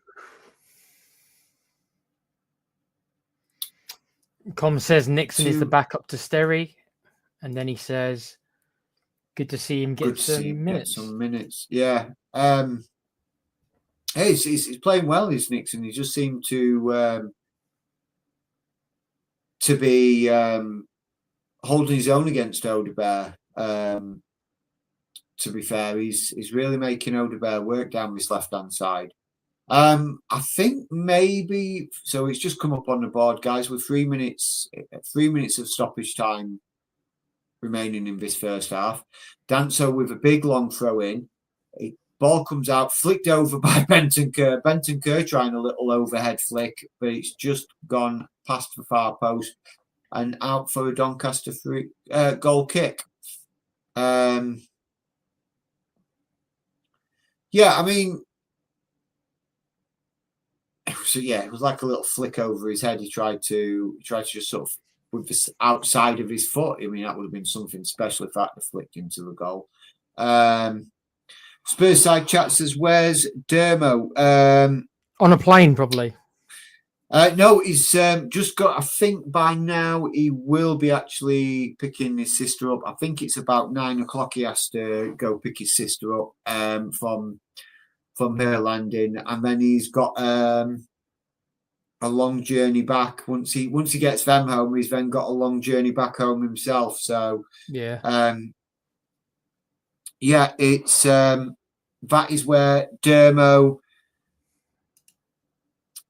is tonight. Gerard said Odebear is League One level as proven tonight. I wouldn't say he's League One level. I think he's, again, not played much. He had a long time out last season. If you remember, Tequila, he picked up a few injuries last year. So yeah, I think it's just, again, it's getting minutes in the legs.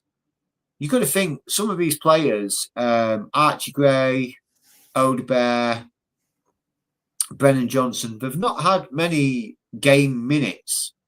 I think starting Odebear was the right decision because he's somebody I do think needs badly. See, I think Simons is. I don't think he needed to play, but I think Odebear and I think Gray. We've got to give these quote unquote the B side. We've got to give them a run out, mate. Yeah. Con wants him on loan. Odebear, yeah, I'm pretty sure he would. What man? You mean for Man United? Nah, he's too good for Man United, mate. Maybe Doncaster. Yeah.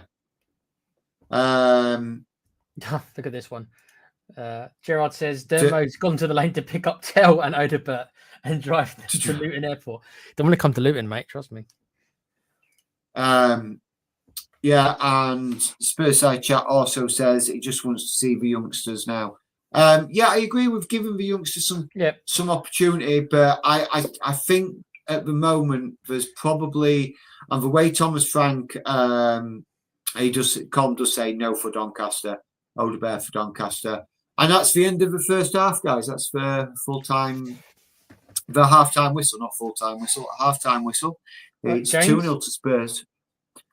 At half-time. Do you want to take a break, mate? I'll play the VPN, our channel sponsor. Yes. You'll get to hear Con being a WWE wrestler and all that, trying to be. While James goes and takes a break. Yeah, I'll go get a quick drink and refreshing the old vocal cords. I will be back in a minute. If you can play that for me, that'd be great. I will do, mate. Okay, guys, please remember to like, subscribe, and listen to our channel sponsor, Private Internet Access. Take it away. Yeah. Get yours now. Let me talk to you. A little reference there, but I'm going to stop messing about. I'm going to talk to you about Private Internet Access, the best VPN in the land.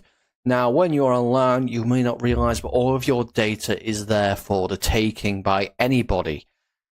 With a VPN such as Private Internet Access, your data is safe and secure, streamlined, and nobody else can get hold of it. That's why I use one anyway.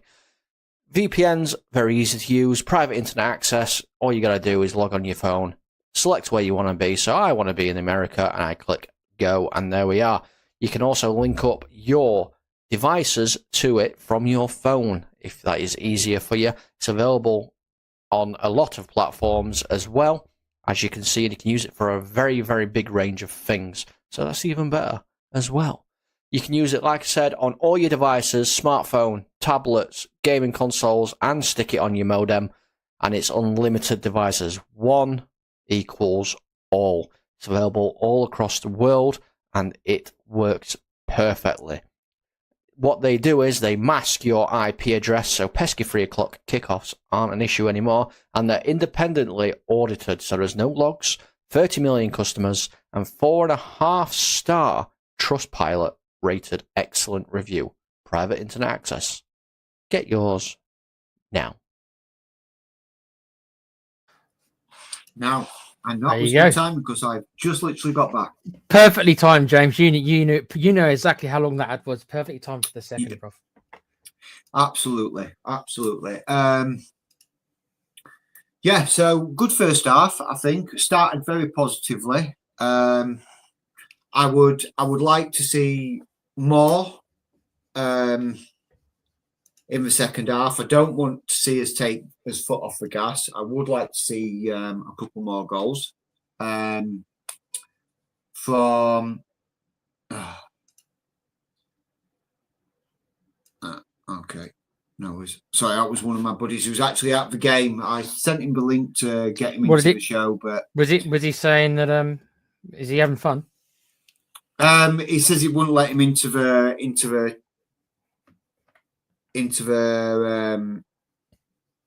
show. I'm just going to send him a link again. Com says 4 more goals, please. What, for Doncaster? He just wants to get paid, doesn't he? Bless you, Com. Yeah, he does. Let's give you guys some halftime scores and a couple of current scores. One score's just changed, I've just seen in Europa League. The four Carling Cup matches are Man City are 1-up at Huddersfield. Newcastle are 2-0 up to Bradford City at home. We are obviously 2-0 up to Doncaster Rovers, and Arsenal are still 1-0 up. Not quite half time in that one. That's 39 minutes. But the Europa League, we have, just seen it. We've got Nottingham Forest are now 2-1 up. Well done, Ange. 2-1 up there. 38 minutes played. Celtic still 0-0. Feyenoord still 0-0 with Braga. Celtic 0-0 with Red Star Belgrade. Who else have we got? Fenerbahce 1-1 with Zagreb. Sturm Graz 0-2. God, how do you pronounce this one, James? You pronounce this? The Sturm Graz game. Let me have a look. Let me see if I can find them. I've just gone by them. FC Midtjylland. Midtjylland, well done. Yeah. And PAOK 0-0 with Tel Aviv. So that's it. That's the current scores. Yeah. I'm needing Betis to turn something round in that game because I've got them in my bet. Pretty much everything else is doing exactly like what I thought it was going to do. Let's sort of see. So, I need Fenerbahce to score and Braga to score as well. But the biggest one is Betis. They're being 2-1 behind to Notts Forest. I was certainly hoping for a Betis win there. Hopefully they'll get on it and they'll be they'll put it back for me. Let's have a look here. Gerard O'Connor is saying, were we in neutral? I guess this is for you, James, or is that the level of players we have on the park? I think the 2 quick goals, Gerard, to be fair, you could quite clearly see that we kind of took his foot off a little bit. It wasn't sort of like, okay, so it was like 2 quick goals and it gave us a bit of comfort. Do you know what I mean? And that comfort level started to show of where we weren't desperately trying to push for that goal. It's just showing a replay of Paulinia's overhead kick. Absolutely brilliant. He controlled it really well. Controlled it really well. Yeah. He because it could have quite easily gone certainly awry if he'd have not got his foot right round it. And it was a good run by Odegaard for the second. Wayne Bonner says sounded like a good first half. Happy with that. How's Tell doing up front? Not very well, to be honest, Wayne. I'll be honest with you, and I'm going to be brutally honest with it, with my assessment of Matisse Tell, and I'm a big Matisse Tell fan. Not well at all. Missed probably 2 golden opportunities. Did have another good strike of the ball, but was well saved by the Doncaster goalkeeper. But yeah, he's not exactly been lighting the Tottenham Hotspur Stadium up tonight. It wouldn't surprise me to see Richie come on for him, or Luca Williams-Barnett. He may come on for him. I'd go with Barnett. I would. I Yeah. don't think. What's Richie going to prove? I mean, we already know that he's not very good. Well, I don't think so. So what's the point of bringing him on? What's the point? You might as well. Yeah. Gerard's also asking, shocking what we spent on so-called strikers since Kane arrived. Sorry, since Kane moved. Me and Demo was talking about it just yesterday. This is why I think we'd all take Kane back. I think Yeah. most of us would. Where do you feel on that, James? We didn't actually ask. Have you talked about it yet? But Kane coming back, yes or no? Or I would take him back, absolutely. 57 million is the rumor. Is the rumored release clause? Too No. much? No, it's not. Is it not? Bayern Munich paid Spurs a fee to get rid of the January release clause. Oh, it's not there then. So that No. that report was wrong then. Is that what you're saying that we had yesterday? Yeah. Okay. So the clause was there, and that is what the clause was 57 million. But yeah, Bayern Munich have said Spurs will give you, I think it's 5 million to get rid of the okay. release clause, and Spurs accepted it. Wow. So Short-sighted or not, James, for them to accept that? I think very short-sighted, because now you put yourself in the possibilities of, if you want to bring him back, you're going to pay a premium, or you've got to wait until his contract runs out.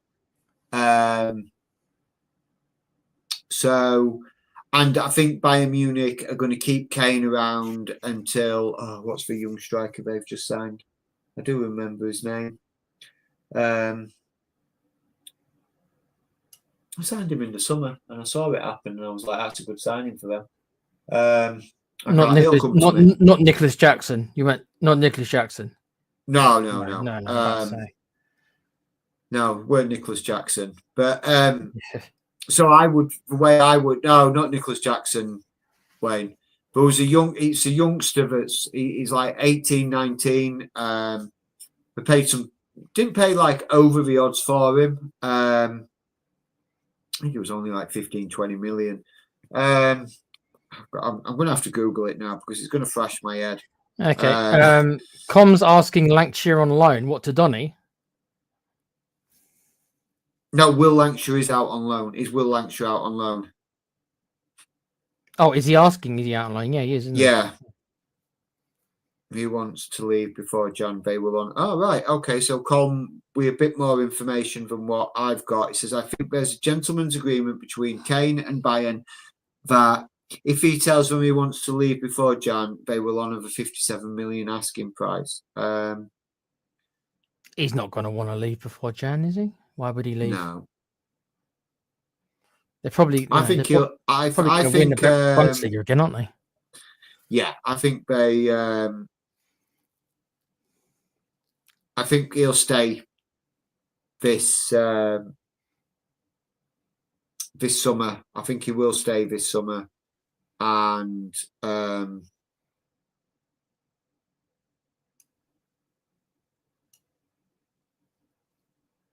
Wayne's also saying bring Kane back, and he wants him to mentor Lancashire. Paul Vanner, sorry, is the name of the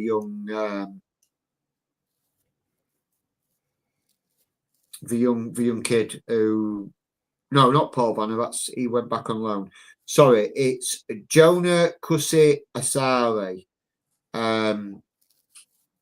He's the centre forward for Bayern Munich, tipping for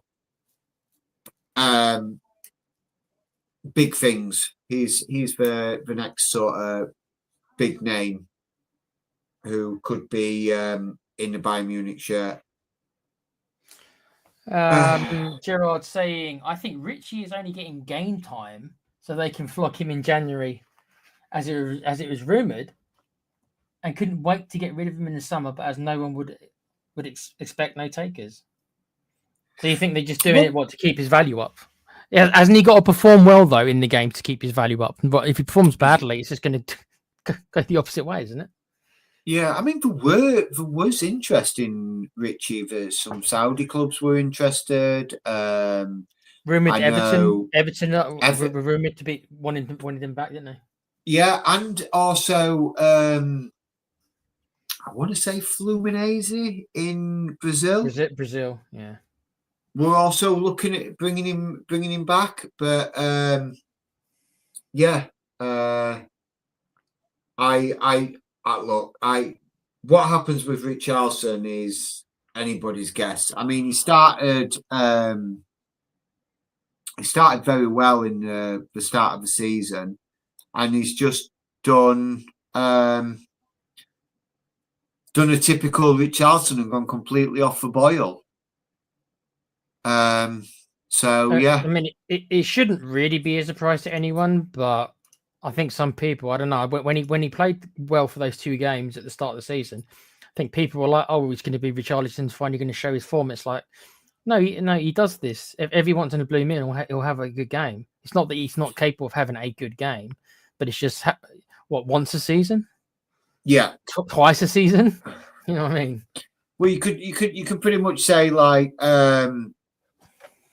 yeah, for a push 4 or 5 times a season, he will put in a decent performance. I mean, everybody will think, oh, he's back. Richie's back. He's quality, and yeah, I mean nothing. And it's about consistency, really. I would have liked. He's never got more than 13 goals, James. He's never. No. Even his best season, he got 13. So he's never been that player ever. So we never should have expected him to be. And I feel that some people somehow did, which is weird to me. Yeah. Teams just coming back out. I'm just going to see if there has been any changes. It doesn't look like there's been any changes so far. Would you have made any then? Would you have made any? I would give it 10 minutes, personally. Give it 10 minutes, just because of how Doncaster sort of came back into that sort of towards the back end of the first half. I would certainly give it 10 minutes, let the boys get back out, let them settle the game down, maybe try to nick another one. And then if we can then nick another one, maybe look to bring on some of the youngsters or some of the players on the bench. See what they can do. Give the likes of maybe Simons a rest, and Paulini a rest, because we have got that ability to sort of shore everything up with the players with the youngsters that we've got. I'd say maybe take Tell off as well. But again, who do you bring on for Tell other than Luca Williams Barnett? That's pretty much it, isn't it? Yeah. Or you could bring Richie on, but again, what's the point? So we are underway. The second half is underway. What's Gerard saying there? How long more will Solanke be entertained at the club? He ain't quality and will never bag 20 season. Need to be given a taxi also. Well, I mean, look, Richarlison's been here maybe 4 or 5 seasons now, so you could say, okay, you cut your losses. But Solanke, he's only been here a year and a half. Not even that. He's been a year and 2 months. And I don't think Solanke fitted well into a Postecoglou style system. I don't think it was the system for him. Why was he our marquee signing last year then? Was it just as simple as then, James, that there was just nobody else? Was it really just as simple as that? Yeah, it was as simple as that. And it was, okay, we can splash some money on a player and that will make might appease the fans. Even though the manager probably thought he's probably not the best, Even though Yeah, he's probably not the a lot best of people told me that he was perfect for Ange Ball. That's what they said. He's perfect for Ange Ball. That's what he said. I don't think he was perfect for Ange Ball. I think it was. I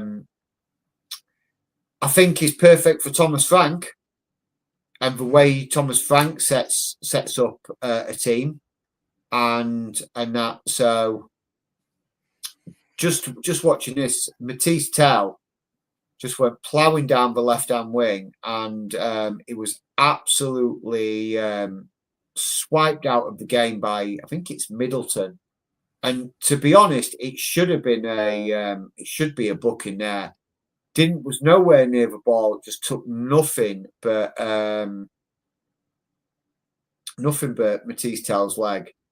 And I'm surprised VAR haven't looked at that. But I know they can't get involved in yellow card decisions. But James, how do you feel about this one? Seriously, do you think Solanke, Tell, and Richie will bag 30 goals between them this season? I say a big no-no. I think they'll be lucky to get 20. That's my truth. Yeah. I mean, I think once Solanke gets back, if he gets fit and he's able to stay fit, I think he'll probably become our top goal scorer. But do I think he'll put 20 in? No, I think he might put 12, 13. 30. Yeah. And the others, maybe 6 or 7 each to sort of get it up to maybe 30 between them. See, I reckon they're lucky to get 20. I reckon they're lucky to get 25. Yeah. If they get 25, I'll be surprised. Yeah, and it's then sort of then you start thinking, well, where else are the goals going to come from? And then you start thinking, well, Kudus, Simmons. You know what, James? So far in the season, I think set pieces might be our go-to more often than we'd like this year. Yeah, which has not really been our strong suit, but I think we do look strong in the set piece at the moment. Now, you saying that? Do you think that is because Ange just didn't care, or has Frank gone out of his way to make us a force in set pieces? Or was Ange just not interested at all? So he never found out because he just didn't care about practicing defensively or offensively. I think a lot of it was Ange didn't care. I think Ange ball was all about front foot, pressing hard, pressing high, and we will score goals by from the press rather than from set pieces. And even the defensive side of the set pieces, we weren't good enough. We conceded so many goals from many goals from set pieces. Gerard says, so how can we get top 6? I'll answer first, James. I said 8th, so I don't think we will. That's me. Yeah, I'm going to answer as well to that one. I don't think we'll finish inside the top 6. I think 7th, 8th is probably the best we can hope for. I mean, we've started well, but we all know we can start well and very quickly slip off. I mean, last season we started well and very quickly sort of slipped away from things.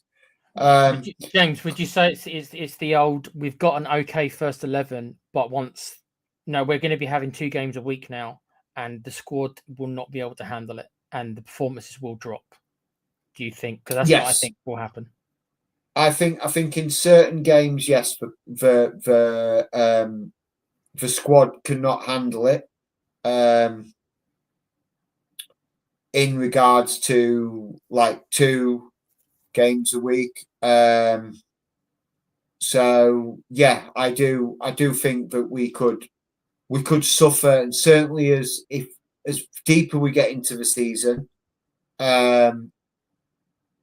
and the tired of the players become because they're playing so many games, I think then, yeah, we'll be struggling. And like I say, I think 7th, 8th is a good shout for us. Maybe 7th, 8th, and hopefully maybe a quality Carabao Cup run, maybe reach the final and a decent FA Cup run. But yeah, I do think we'll be, our lack of goals will become exposed. Hopefully the money is there and inputted for ENIC have said they're going to pump into the club for January, will be there, and we can go out and look to just maybe pay money for a striker. I know we've got Mwani as well, but he's not really had the opportunity yet. He's picked up this dead leg that seems to be niggling him. So we have got him, but we could sort of look at. But again, he's predominantly more of a winger, attacking midfielder rather than an out-and-out striker. Personally, you know what? I'm going to challenge, if it's okay, James, what Com said here. He said, I think the issue is Spurs were spoilt with Kane, but I also think that expectations need to be lowered in regards to strikers. Kane was a 1 in a million striker, and there's not many out there. You're right, but I can, and so can James, can go back and give you a list of strikers. Berbatov, Keane, Defoe, those three right away come to mind, who are all much higher quality than any of the strikers we've got now. Right, that's 3 right away. I can just say. Don't get me wrong. We've had some bad ones as well. We've had Redrob, we've had Everson, we've had Armstrong, we've had Zamora. So I can list off bad ones as well. But I don't think we expect to get another Harry Kane. But we know we can do better than Solanke and Richarlison. That's where I'm going to argue with Com. That's from me. Anyway. Yeah. What do you think, James? Yeah, I completely agree. I'm not sure what Gerard means for panel will be. This panel will be exposed. Me and James. I'm not sure what he means. What have we said? I'm a bit unsure on that one. But it just says, so in real terms, at least 15 players need to be moved on so they don't cut it, and buy 6 quality players next summer and pay them Liverpool rates and cop on. Don't know what you mean by cop on. I'm not sure on that one, Gerard. No, I don't think we need to sell them all. I think some of them are capable of playing big parts in regards to the panel of players. He means the panel of players. That's what it meant. No, panel of players. Right, yeah. So I think some of the players have the ability to be sort of bit part players, and but yeah, we still need. I would say we still need 6 quality players, easily 6 quality players. I think we started a little bit of progression towards the end of our transfer window, but I still think more needs to be done. A lot of people say we had a fantastic summer window. I think we had a okay summer window. I still gave it. I gave it a 6. I'd say that overall, I would have said a 7 had we managed to shift any of our deadwood, but we didn't. Yeah. So I actually downgraded it. I think incomings I'll give us a 7, but I think our outcomings are really bad. So I lowered it to a 6 based on the ins and outs. Just on the players we brought in, I'll give it a 7. But I can't get past the fact that players like Basuma are still here. Yeah. Yeah, I mean, I don't think he'll play unless we have a catastrophic injury list to the central midfielders. Here comes Spurs trying to get into the box. I'm watching this game. I'm not really commentating. No, go on. Yeah, mate. Go back to commentating a little bit. We'll pick up the chat again in a minute. Yeah. Yeah. Spurs there. It's just been sort of very much in the middle of the park. Both teams sort of losing the ball out. Doncaster had one chance. Olamenya literally swiped at the ball and completely miscued it, and it went wide. Tottenham have sort of not really threatened so much this second half, and that concerns me quite a lot. That we just seem to be. Are we happy with the 2-0, James? Is that what you're telling me? I think it looks like we could be. I don't think. I mean, there's is some intent. Like Simons again is just sort of trying to run that midfield, that attacking midfield, and get the ball moving and be sort of like a proactive player and sort of try and get us on the attacking foot. But players around him, they just seem to be, I wouldn't say snail's pace, but sort of trotting. They're not busting a gut. They're just sort of trotting around and don't seem to be really performing. So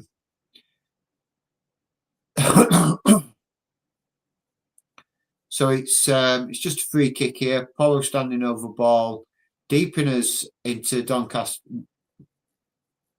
half, but easily cleared away by Doncaster again.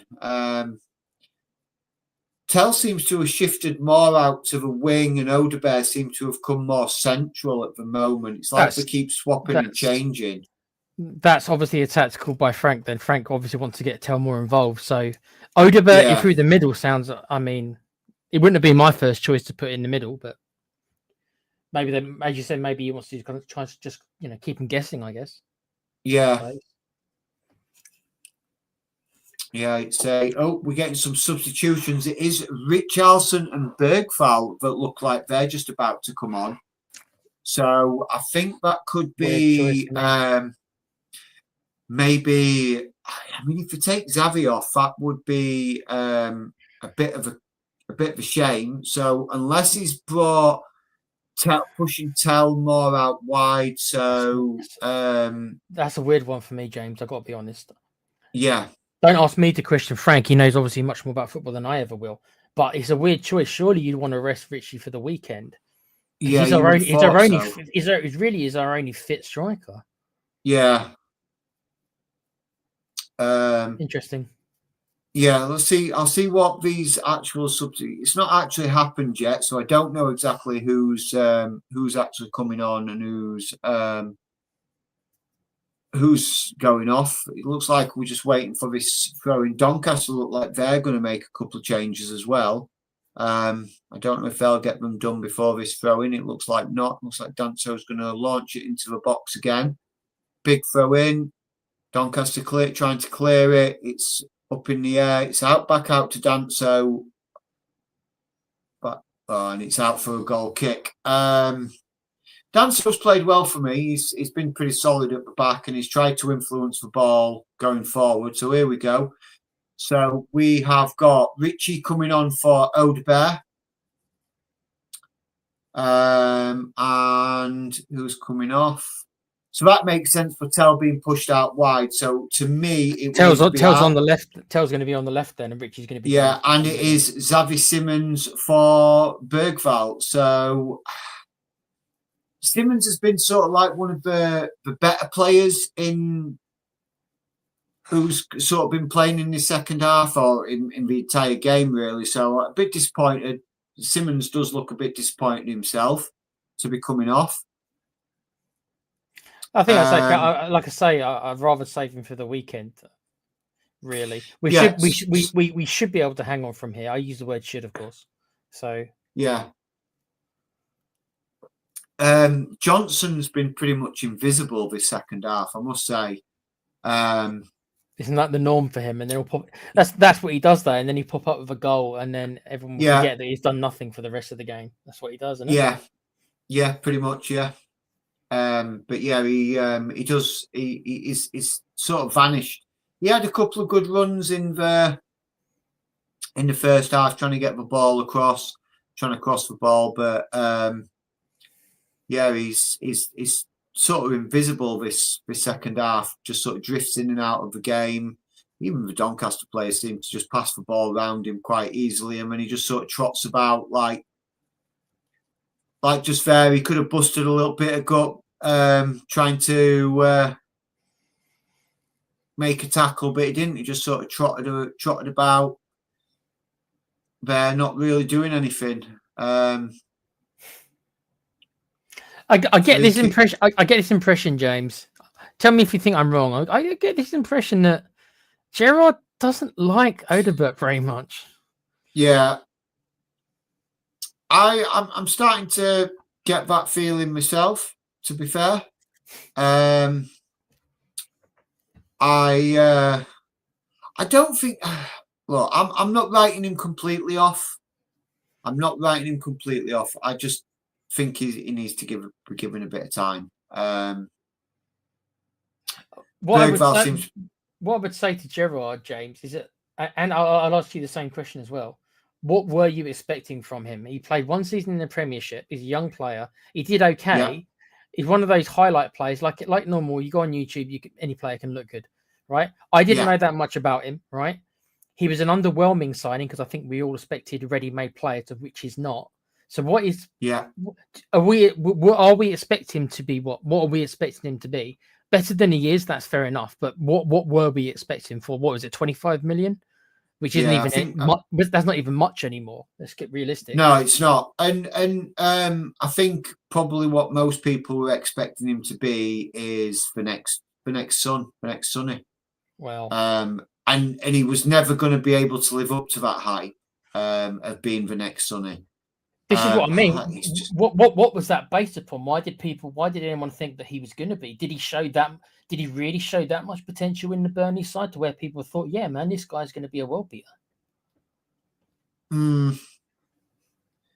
Yeah, I mean, Com saying the same. Odegaard needs to be loaned out to learn his trade in either Scottish or Championship sides. I agree.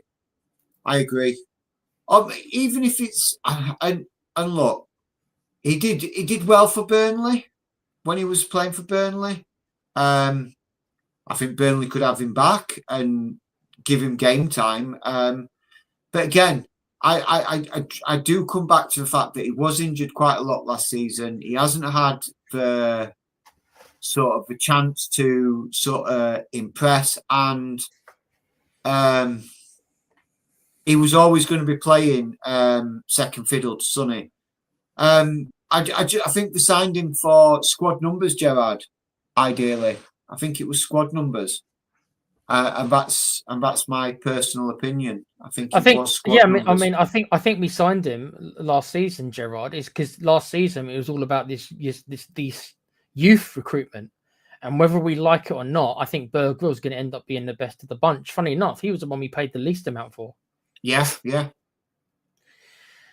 8 million I think it was 8.5 million with potentially rising to 15 million. I'm not writing off Gray or anything. I'm not saying Gray can't become a good player, but I think it looks to me that Bergville has a higher ceiling. Yeah, it looks that way, but you never know. Yeah, I mean Archie Gray as well. We paid a lot of money for Archie. 42 million, which is crazy for a player who never played in a Premier League. That was a crazy amount, James. Yeah. Another long throw in by Danso, but it's a free kick to Doncaster, pushing and shoving, and the ref's had enough and he's now blowing for pretty much any little shove in the. I don't see much wrong with it. I mean, it was 50-50. Like Bentancur had hold of his man, and the same player had hold of Bentancur. So I can't really. Gerard's asking. Sorry to cut you off, James, mate. I just thought this is quite an interesting one. Do you think the club is too big for him? Odeberg, I think he means. Yes, I do. I think it was too much of a step up too quickly for him. So would you have loaned him out? Would you have loaned him out last year? I know that he got injured, but before, would that have been the idea? What, we buy him and then send him back to Burnley for another year rather than buying him directly? Yes, I do think that. But I think also the problem with that is we were so light for positions that we had no option but to keep them around, because if we'd have let them gone and picked up even like the injuries that we had, we wouldn't have had. We'd have been playing youngsters from the youth team, and then it would have been like, why didn't we sign anybody, or why did we loan them out? I think it was a no-win scenario, really.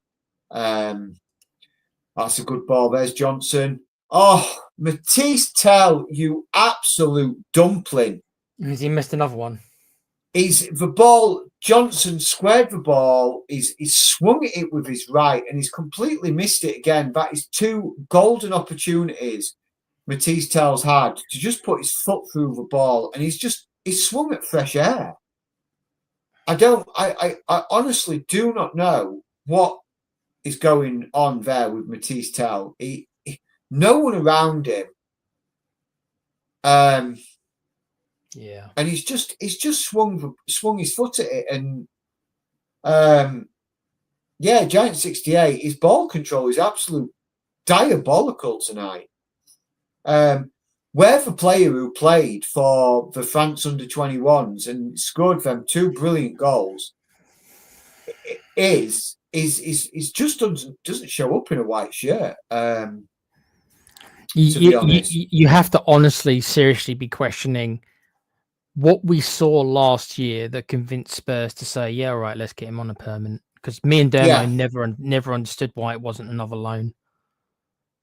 Yeah, I don't like. I mean, look, I was a big advocate of his. And mainly a lot of my sort of bias for him, because I saw how good he could be, like on Football Manager. Because obviously, I get a lot of you sort of see how players develop over the years, and yes, it is only a computer game, but a game's algorithm comes from what they believe he could do. And the Sports Interactive, I'm going to back you up with this, James. The Sports Interactive, their scouting is nearly as good as the real life stuff, because they've got so many people covering so many leagues in the world. Honestly, they're nearly as good as the real thing. Yeah, in Football Manager, not FIFA, but Football Manager. No. That's proper people. That's proper statistics go into that. Just saying. So I mean, I signed him numerous times for different clubs when I'd taken control of them as managers, just quickly, the stats have come up for so far, and Doncaster have seen a lot more of the ball. It's now 57 to 42% possession wise, and they've had a lot more chances as well. Spurs have not really looked threatening in this second half at all.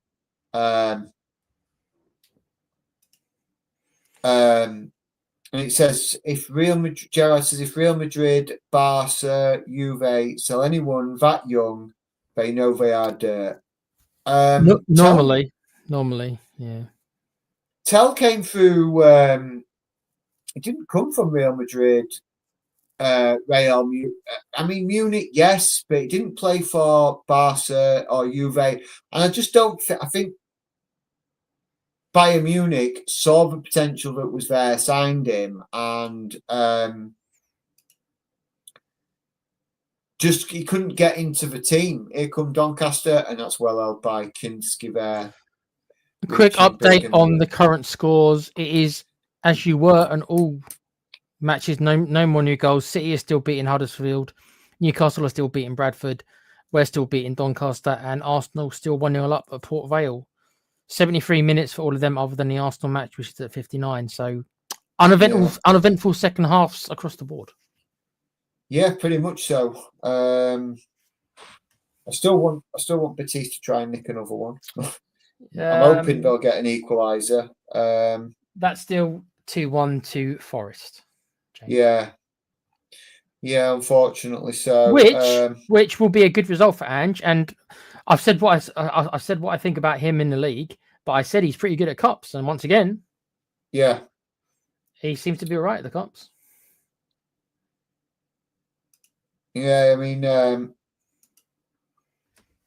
just reading a little bit about the Betis game, about what's going off, and it says that the referee's inconsistency is starting to frustrate the Betis players and fans, as the referee lets a few challenges go, and then Betis make a similar challenge and instantly penalised. So it looks like Betis are getting a little bit frustrated with the refereeing there. As Doncaster get a free kick here, just on the edge of the Spurs penalty area, in a very dangerous position. We'll see what happens here with this free kick. Are Doncaster going to give themselves a bit of glimmer of hope here and get a goal? Bear with me one sec, mate. Sorry, you're hearing me type, no aren't you? worries. Spurs setting up in a wall with looks like Johnson laid behind it, 4-man wall. Johnson laid behind the wall. Pretty much everybody back into the Spurs penalty area. I don't think we've left anybody forward. Or maybe, oh no, Rich is back there as well. Yeah, so everybody back for Tottenham at the moment to defend this free kick. Oh, and it's just wide by Doncaster. Right, now that danger is past, Gerard's asking, he's put a whole number of comments in, but this one he's put, seriously, at the standard that Tel's performing, would you get 5 million for him in January? Yeah, probably 5 million. I mean, what, 20 million maybe? Would you say? Yeah, you'd probably get 20 million. Would you say that his value's gone down since we signed him for 30 million? If that was his value, we got him for. Is he worth less now in 3 months or whatever it's been? Is he worth less now?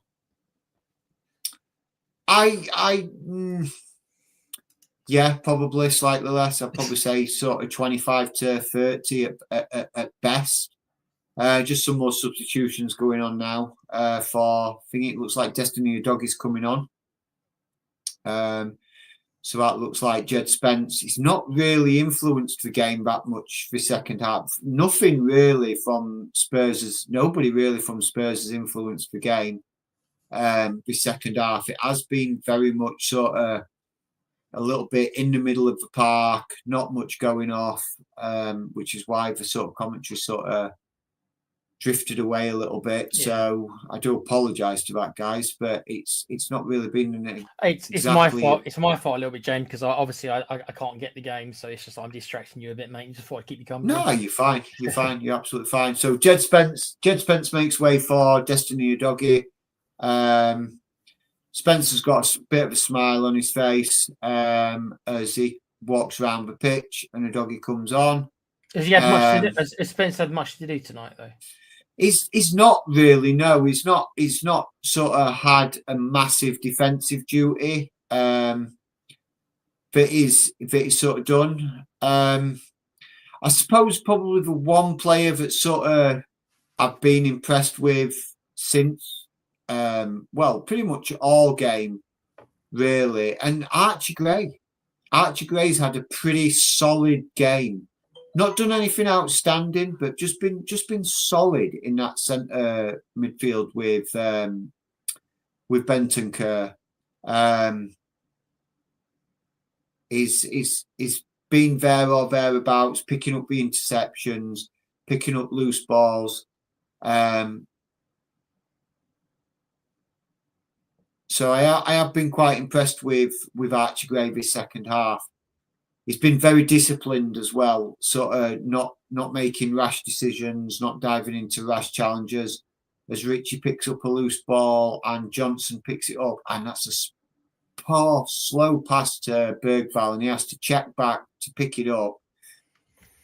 But he does manage to do so, and here comes Archie Gray, who gets the ball across. Oh, and Bergvall and Richie getting each other's way. but Richie sort of tried to strain his neck to get as the ball get the ball as Bergvall was coming steamrolling in. It was probably more for Bergvall, and just sort of Richie's jump just sort of probably put Bergvall off a little bit.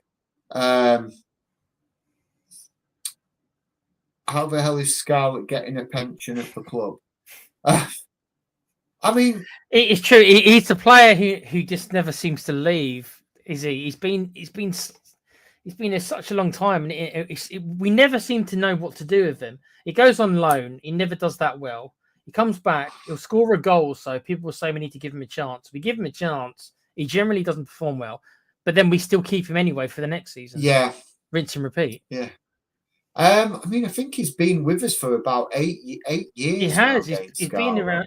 He's been around for ages. He's not even. Yeah. How old is he? Is he 22? 22. Yeah. I mean, it must be make or break kind of now. It's got to be. Yeah, I think even for himself, he's got to be looking at this as in like, if I don't start getting game time, I'm gonna look at probably. You would think he would look at Parrott, other options. Look what Parrott did. Yeah. Just a couple of quick goal updates. Manchester City have gone 2-0 up now. Okay. That is Savinho has scored there, and Newcastle have gone. Well, we did go 3-0 up, and Bradford have just pulled one back, so it's now 3-1 there. Arsenal are still winning 1-0. We're obviously still winning 2-0. Braga Feyenoord still 0-0. Celtic have gone 1-0 up against Red Demo Star. be happy about that. Yeah, against Red Star. They're 1-0 up. Dynamo Zagreb are now 2-1 up against Fenerbahce. Ludogorets still 2-0 up against Malmo. Roma 2-0 up against Nice. Nottingham Forest still 2-1 up against Betis. And Freiburg are now 2-0 up against Basel in the Europa games. There is a couple of Spanish games being played as well, but nobody of real, well, apart from Atletico Madrid playing Rayo Vallecano, and that's 1-1 at half time there, but nobody really of any kind of major consequence in that one. So yeah, Brennan Johnson playing a ball across, Richie sliding in, completely missing the ball because he's just not got the pace to carry it. So yeah, another missed opportunity for Spurs there, but we do have a corner, so it must come off a Doncaster player there as Bergvall goes across to take this corner. Johnson and Porro on the edge of the box. Bergvall whips it in and it's punched clear to Porro wastefully. Well, I don't say wastefully. Strikes the ball with his left and it's over the bar and nothing for Doncaster to worry about. Yeah, it's just been sort of a non-event this second half. I do think the 2 goals kind of did what I thought it was going to do. Sort of enabled Spurs just to sort of sit and soak it up. It's a bit boring for the fans. And in fact, probably by the looks of it, some Tottenham fans look like they're heading for the exit. Probably seeing it as job. How do you feel about that? How do you feel about that, James? Are you one of those people who thinks, people want to get out, they want to beat the traffic, or is it kind of like you paid a lot of money because tickets aren't cheap and you should enjoy every minute? How do you feel about it? I would be there till the death, regardless. Yes, I understand some people want to try and beat the rush of the sort of the tubes and the traffic. Absolutely. But yeah, tickets aren't cheap. I mean, this game is the Carabao Cup tickets are slightly cheaper. Discounted a little bit, aren't they? But not that. Yeah, so I think it was around about £35 for the tickets. So here come Doncaster getting the ball across, and it's offside as the player made the run. But yeah, so it's a free kick to Spurs in their own penalty area. Yeah, I would be there to the death. I don't agree with. I think fans leaving beforehand. Is it ever acceptable, or do you understand if you're getting battered 4-0 or something like that, you just want out? I see, regardless, if we were 4-0 down and getting absolutely hammered left, right, and centre, I would be sticking it out, because that's my club, and I'm sort of a supporter that doesn't get to many games, so yeah, I would be sticking it out, and regardless of the way the game was panning out, I don't think. The thing is, if you're a supporter and you look and you've seen the entire lower section of the ground completely full, and then you sort of look up and you've seen empty seats start to appear, I would be it'd be a bit of shame, really. Certainly against an opposition, not taking anything away from Doncaster. I don't want to take anything away from Doncaster, but they are a lesser league opposition. In all honesty, they're a League One opposition, and if I'm seeing my home fans walk out, I'd be sort of saying, well, we're obviously not performing, and the fans are sort of like, okay, what do we need to do? As Paulinho absolutely brilliantly holds off two challengers there, and Brennan Johnson again, wasteful pass, absolutely pissed. Johnson looks like he's going to be given all 90 minutes. How do you feel about that then, considering it sounds like he's done it all? Disappointing, very disappointing. In fact, if I was going to be given ratings for sort of players, I'd give him a 3 or a 4, and that'd be extremely generous. And I'd probably give Matisse Tell exactly the same, and that'd be generous as well. I think our best players have been in the middle of the park: Xavi Simons, Bentancur, Paulinho, Archie Gray. It's all been sort of those good head by Bergvall there. As again, Archie Gray there chasing it down. It sounds, James, that like again, then it's our bloody forward line, isn't it? Yeah, it really is. The referee's going to take retrospective action against. Has he booked Porro for simulation now?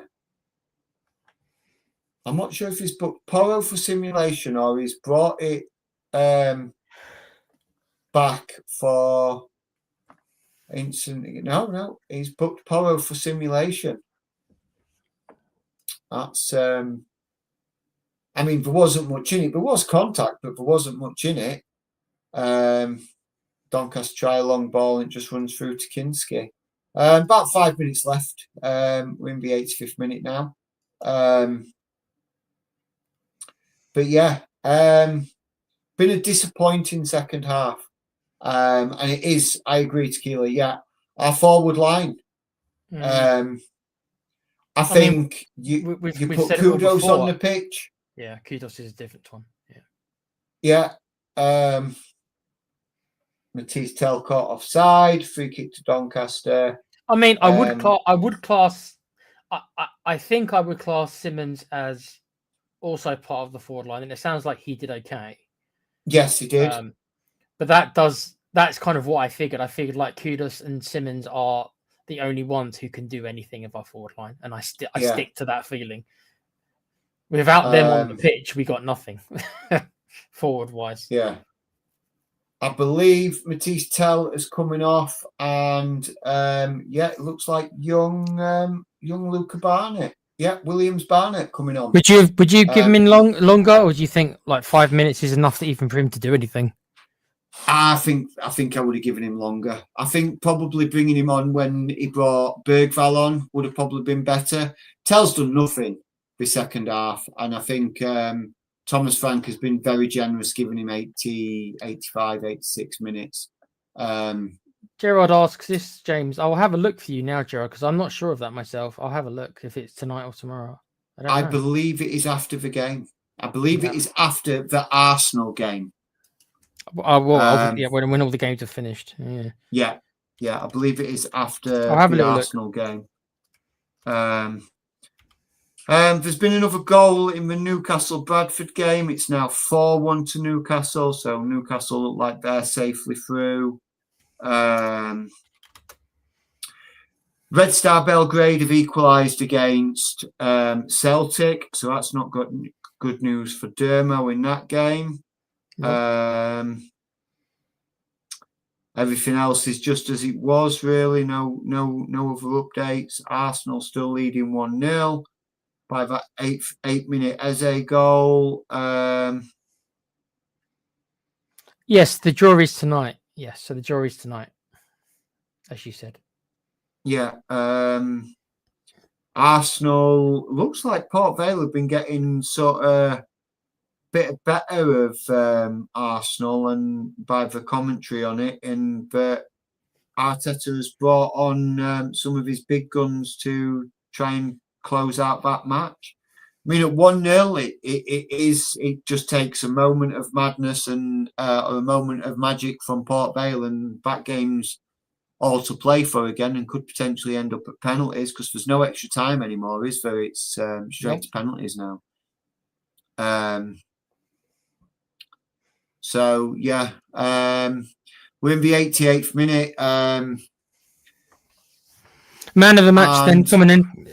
Spurs man of the. We're assuming it's going to be. Well, yeah, it'll be a Spurs player. So who gets your man of the match? I'm going to go with Paulinho. Been solid at the back. Great goal to set Spurs on the way. Yeah, been an absolute rock and showing everybody that he really does deserve a permanent deal, and he does look like he's rolled back the years a bit, coming back to the Premiership. So yeah, for me, Paulinho, my man of the match. And just because I'm like this, who's your doofus of the match? Who's the worst one? Matisse Tell. So you think Mattel's been worse than Johnson then? The only reason why I'm giving it to Tell over Johnson's just been invisible, so he's not really done any sort of. Does that make him maybe worse though? At least Tell's getting involved, or is it more than that? At least Tell's it's trying. More than that. Tell's tried to get involved, but the two opportunities that he had to put the ball in the back of the net, he and just swung his foot at fresh air. Kind of that's what sort of stumps up the Doofus award for me. Luca Barnett plays it out to a dog here. Ball coming across. Lucas Bergvall, it's 3-0. There you go. Oh no, it's offside. Is it? Has it been given offside? Yeah, it's been given offside. It's been given offside. No. It's back down to 2. It's been given offside. I'm unsure on that one. I don't think that was offside. I think hopefully we'll get another look at it where we can actually sort of see why that was given as offside.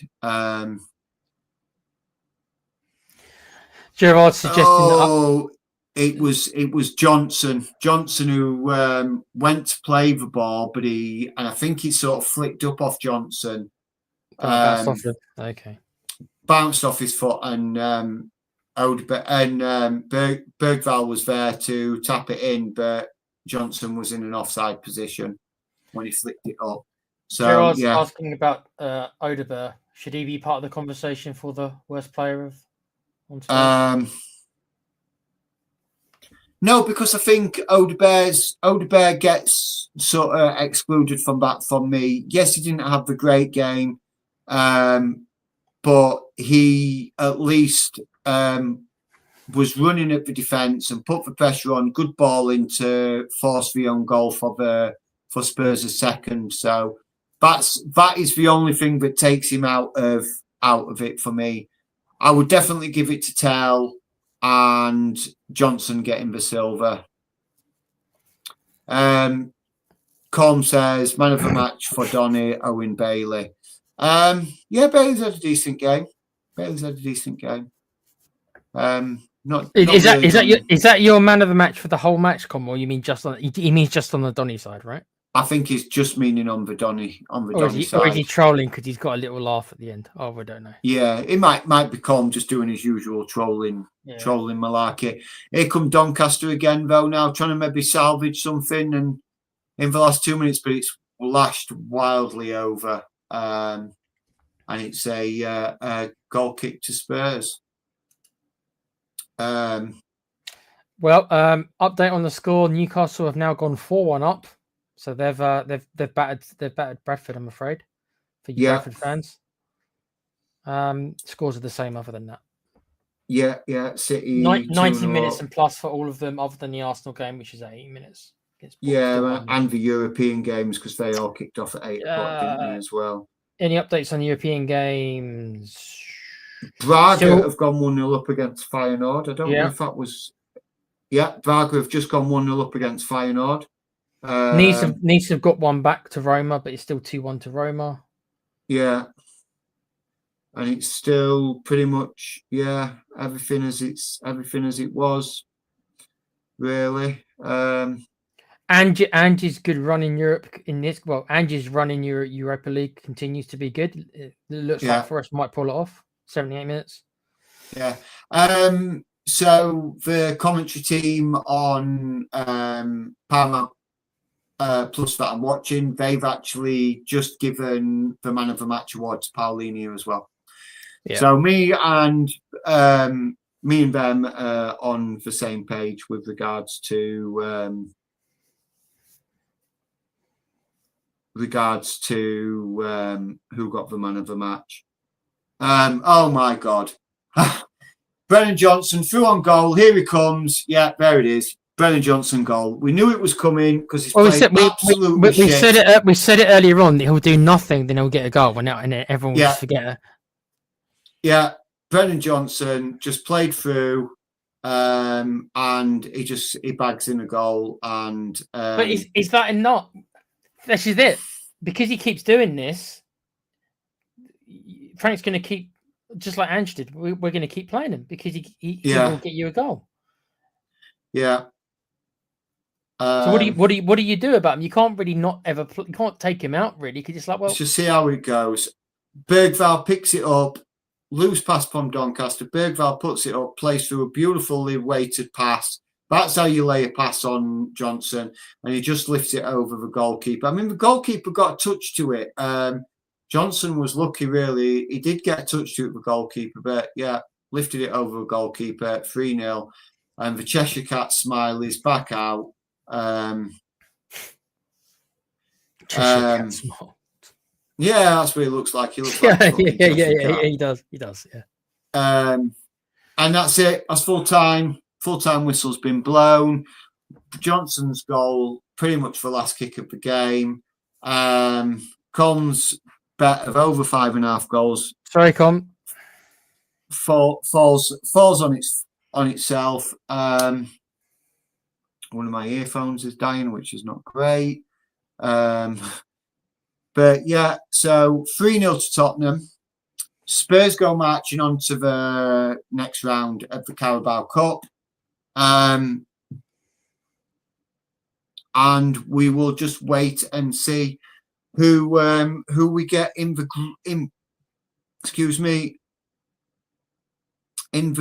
next round. Com says you guys are shit. So are you. So are you. You guys are shit. Yeah, but so are you, Com. So's United. You can join us in the doldrums, bro. Yeah, absolutely. I didn't change it because it was literally the last kick, but I will just put it on just to close out the show. 3-0. Full time. I'll put it back on there. Spurs win 3-0. Yeah, so I mean, we got the job done. It wasn't convincing. 7 changes could have interrupted the flow, but like I say, we got the job done. The Donny players are going over to support, cheer their fans that have come down to the game. I mean, it was a great day out for them, to be fair. They get to experience probably one of the best stadiums in England, if not Europe. They've got to go. I know. I did speak briefly to my friend who went to the thing, and he said, "Absolutely amazing. Your ground's absolutely amazing." Yeah. Richarlison come on did absolutely bugger all. Yeah. Well, we expected that. Yeah. As Thomas Frank and the boys go over to applaud for Spurs fans that have stayed behind, as they're literally all heading for the exit. That'd be me. I'd be one of those fans that were left cheering on the clapping the boys. As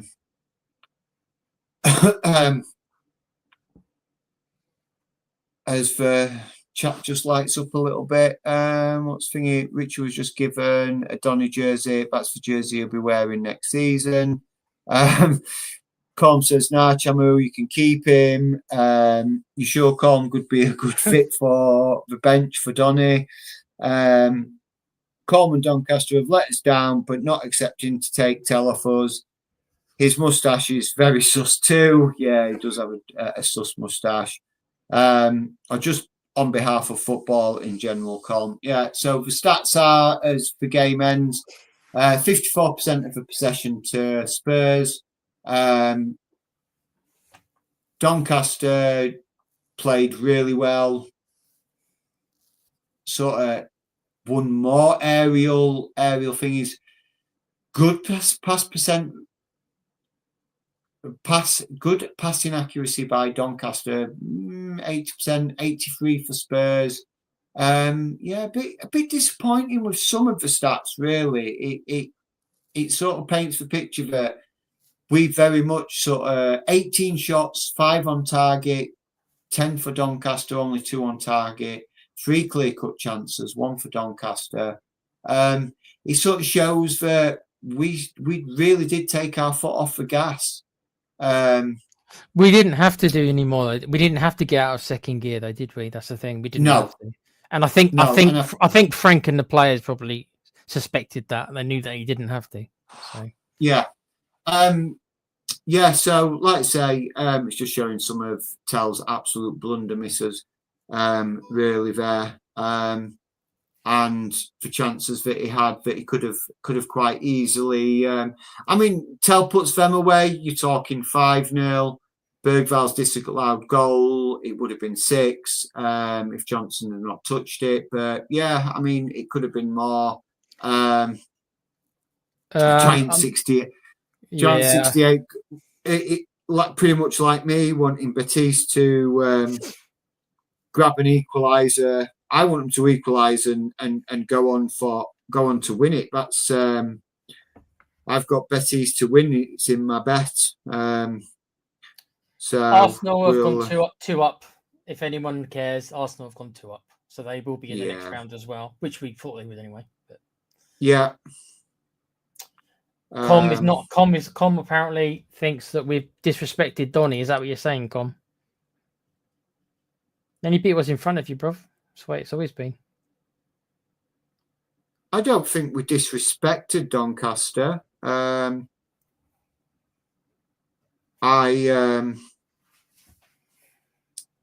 think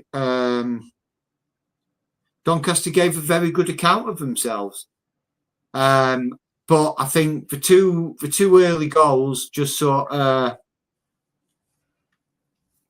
knocked the stuffing out of him a bit, didn't it? Yeah. And I think it just gave Spurs the cushion to be able to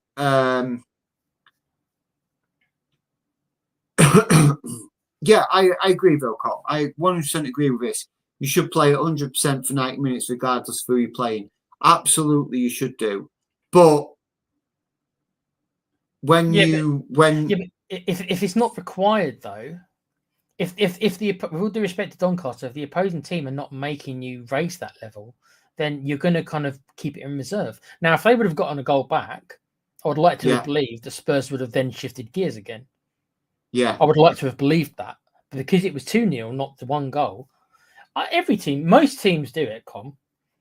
Most teams, I mean, you get the occasional one, maybe like a Liverpool, will keep smashing you, but most teams they do sit back. It's almost human nature. They always sit back. Most teams do sit back when they get a cushion like that.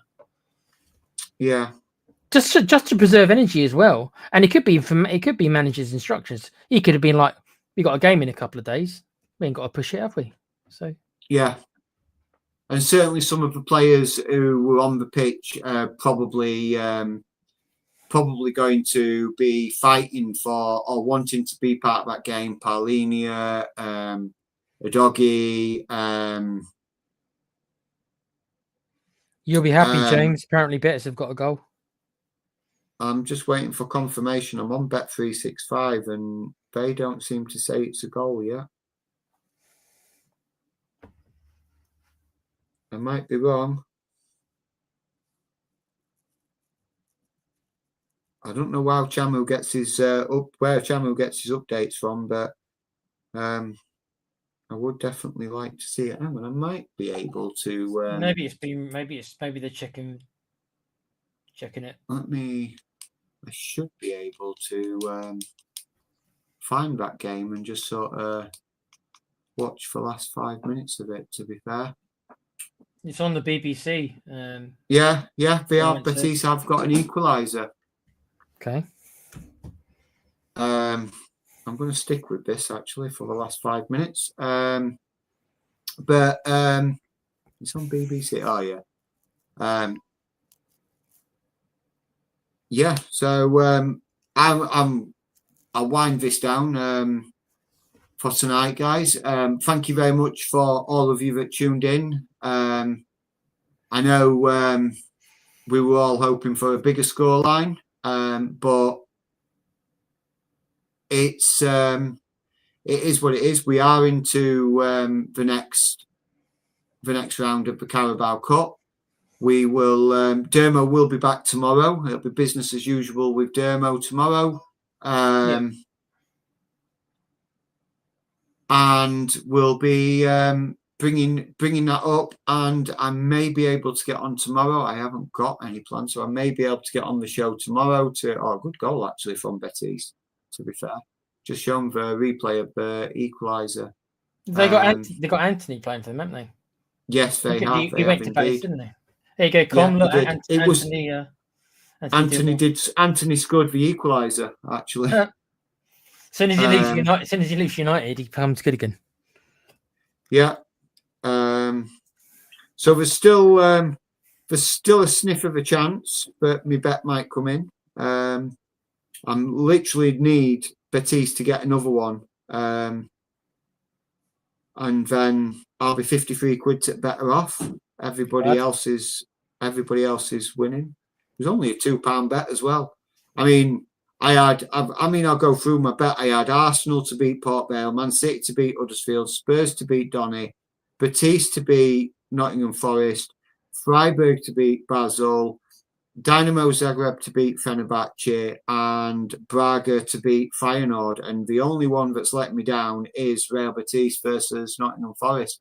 There's still time yet. There's still time. You never know, Hopefully we can get back thingy. But anyway, guys, I'm going to leave it there for tonight. Tequila, thank you very much for joining my man for the second half. Really much appreciated that. Always love chatting with you and chatting football. Remember everyone to check out the draw will be happening after the Arsenal match. So remember everyone to check out see who we get. Yeah, check it out. See who we get. I would really like to see us get a bit more of a test and see how Frank's going to then set up in more of a test full match. How he would set us up in regards to that. Would he go with the same sort of team? is he going to give the Carabao Cup to sort of more of a youth B team sort of thing? But anyone but Liverpool, Jay, anyone but Liverpool, I think there's always a chance. I just not Liverpool. That's all I'm going to say. Yeah, just not Liverpool. I think we'll. It's going to be tough to beat Liverpool unless they field their youth team and we can manage to pick them. But we didn't do it. We did it in the semi-final, but not the second. But we just didn't do it in the second leg. But again, thanks very much, guys. Thank you all for tuning in. Thank you for watching me ramble on about Spurs and everything else Spurs, and me and Tequila have a chat in the second half as the game wound down. But please hit the like and subscribe. Please share it with your friends and thingy. Please pick up your memberships. It'd be very much appreciated. Please join us tomorrow as Dermo will do sort of like a post-match roundup and maybe talk about who we got in the next round. And Tequila, yeah, mate. As always, please, brother, take us out. Well, sorry again, Forest fans. At least you probably got a draw, but it's just who we are, mate. To far and wide, with the pride of the fight. On this journey we'll ride with our passion.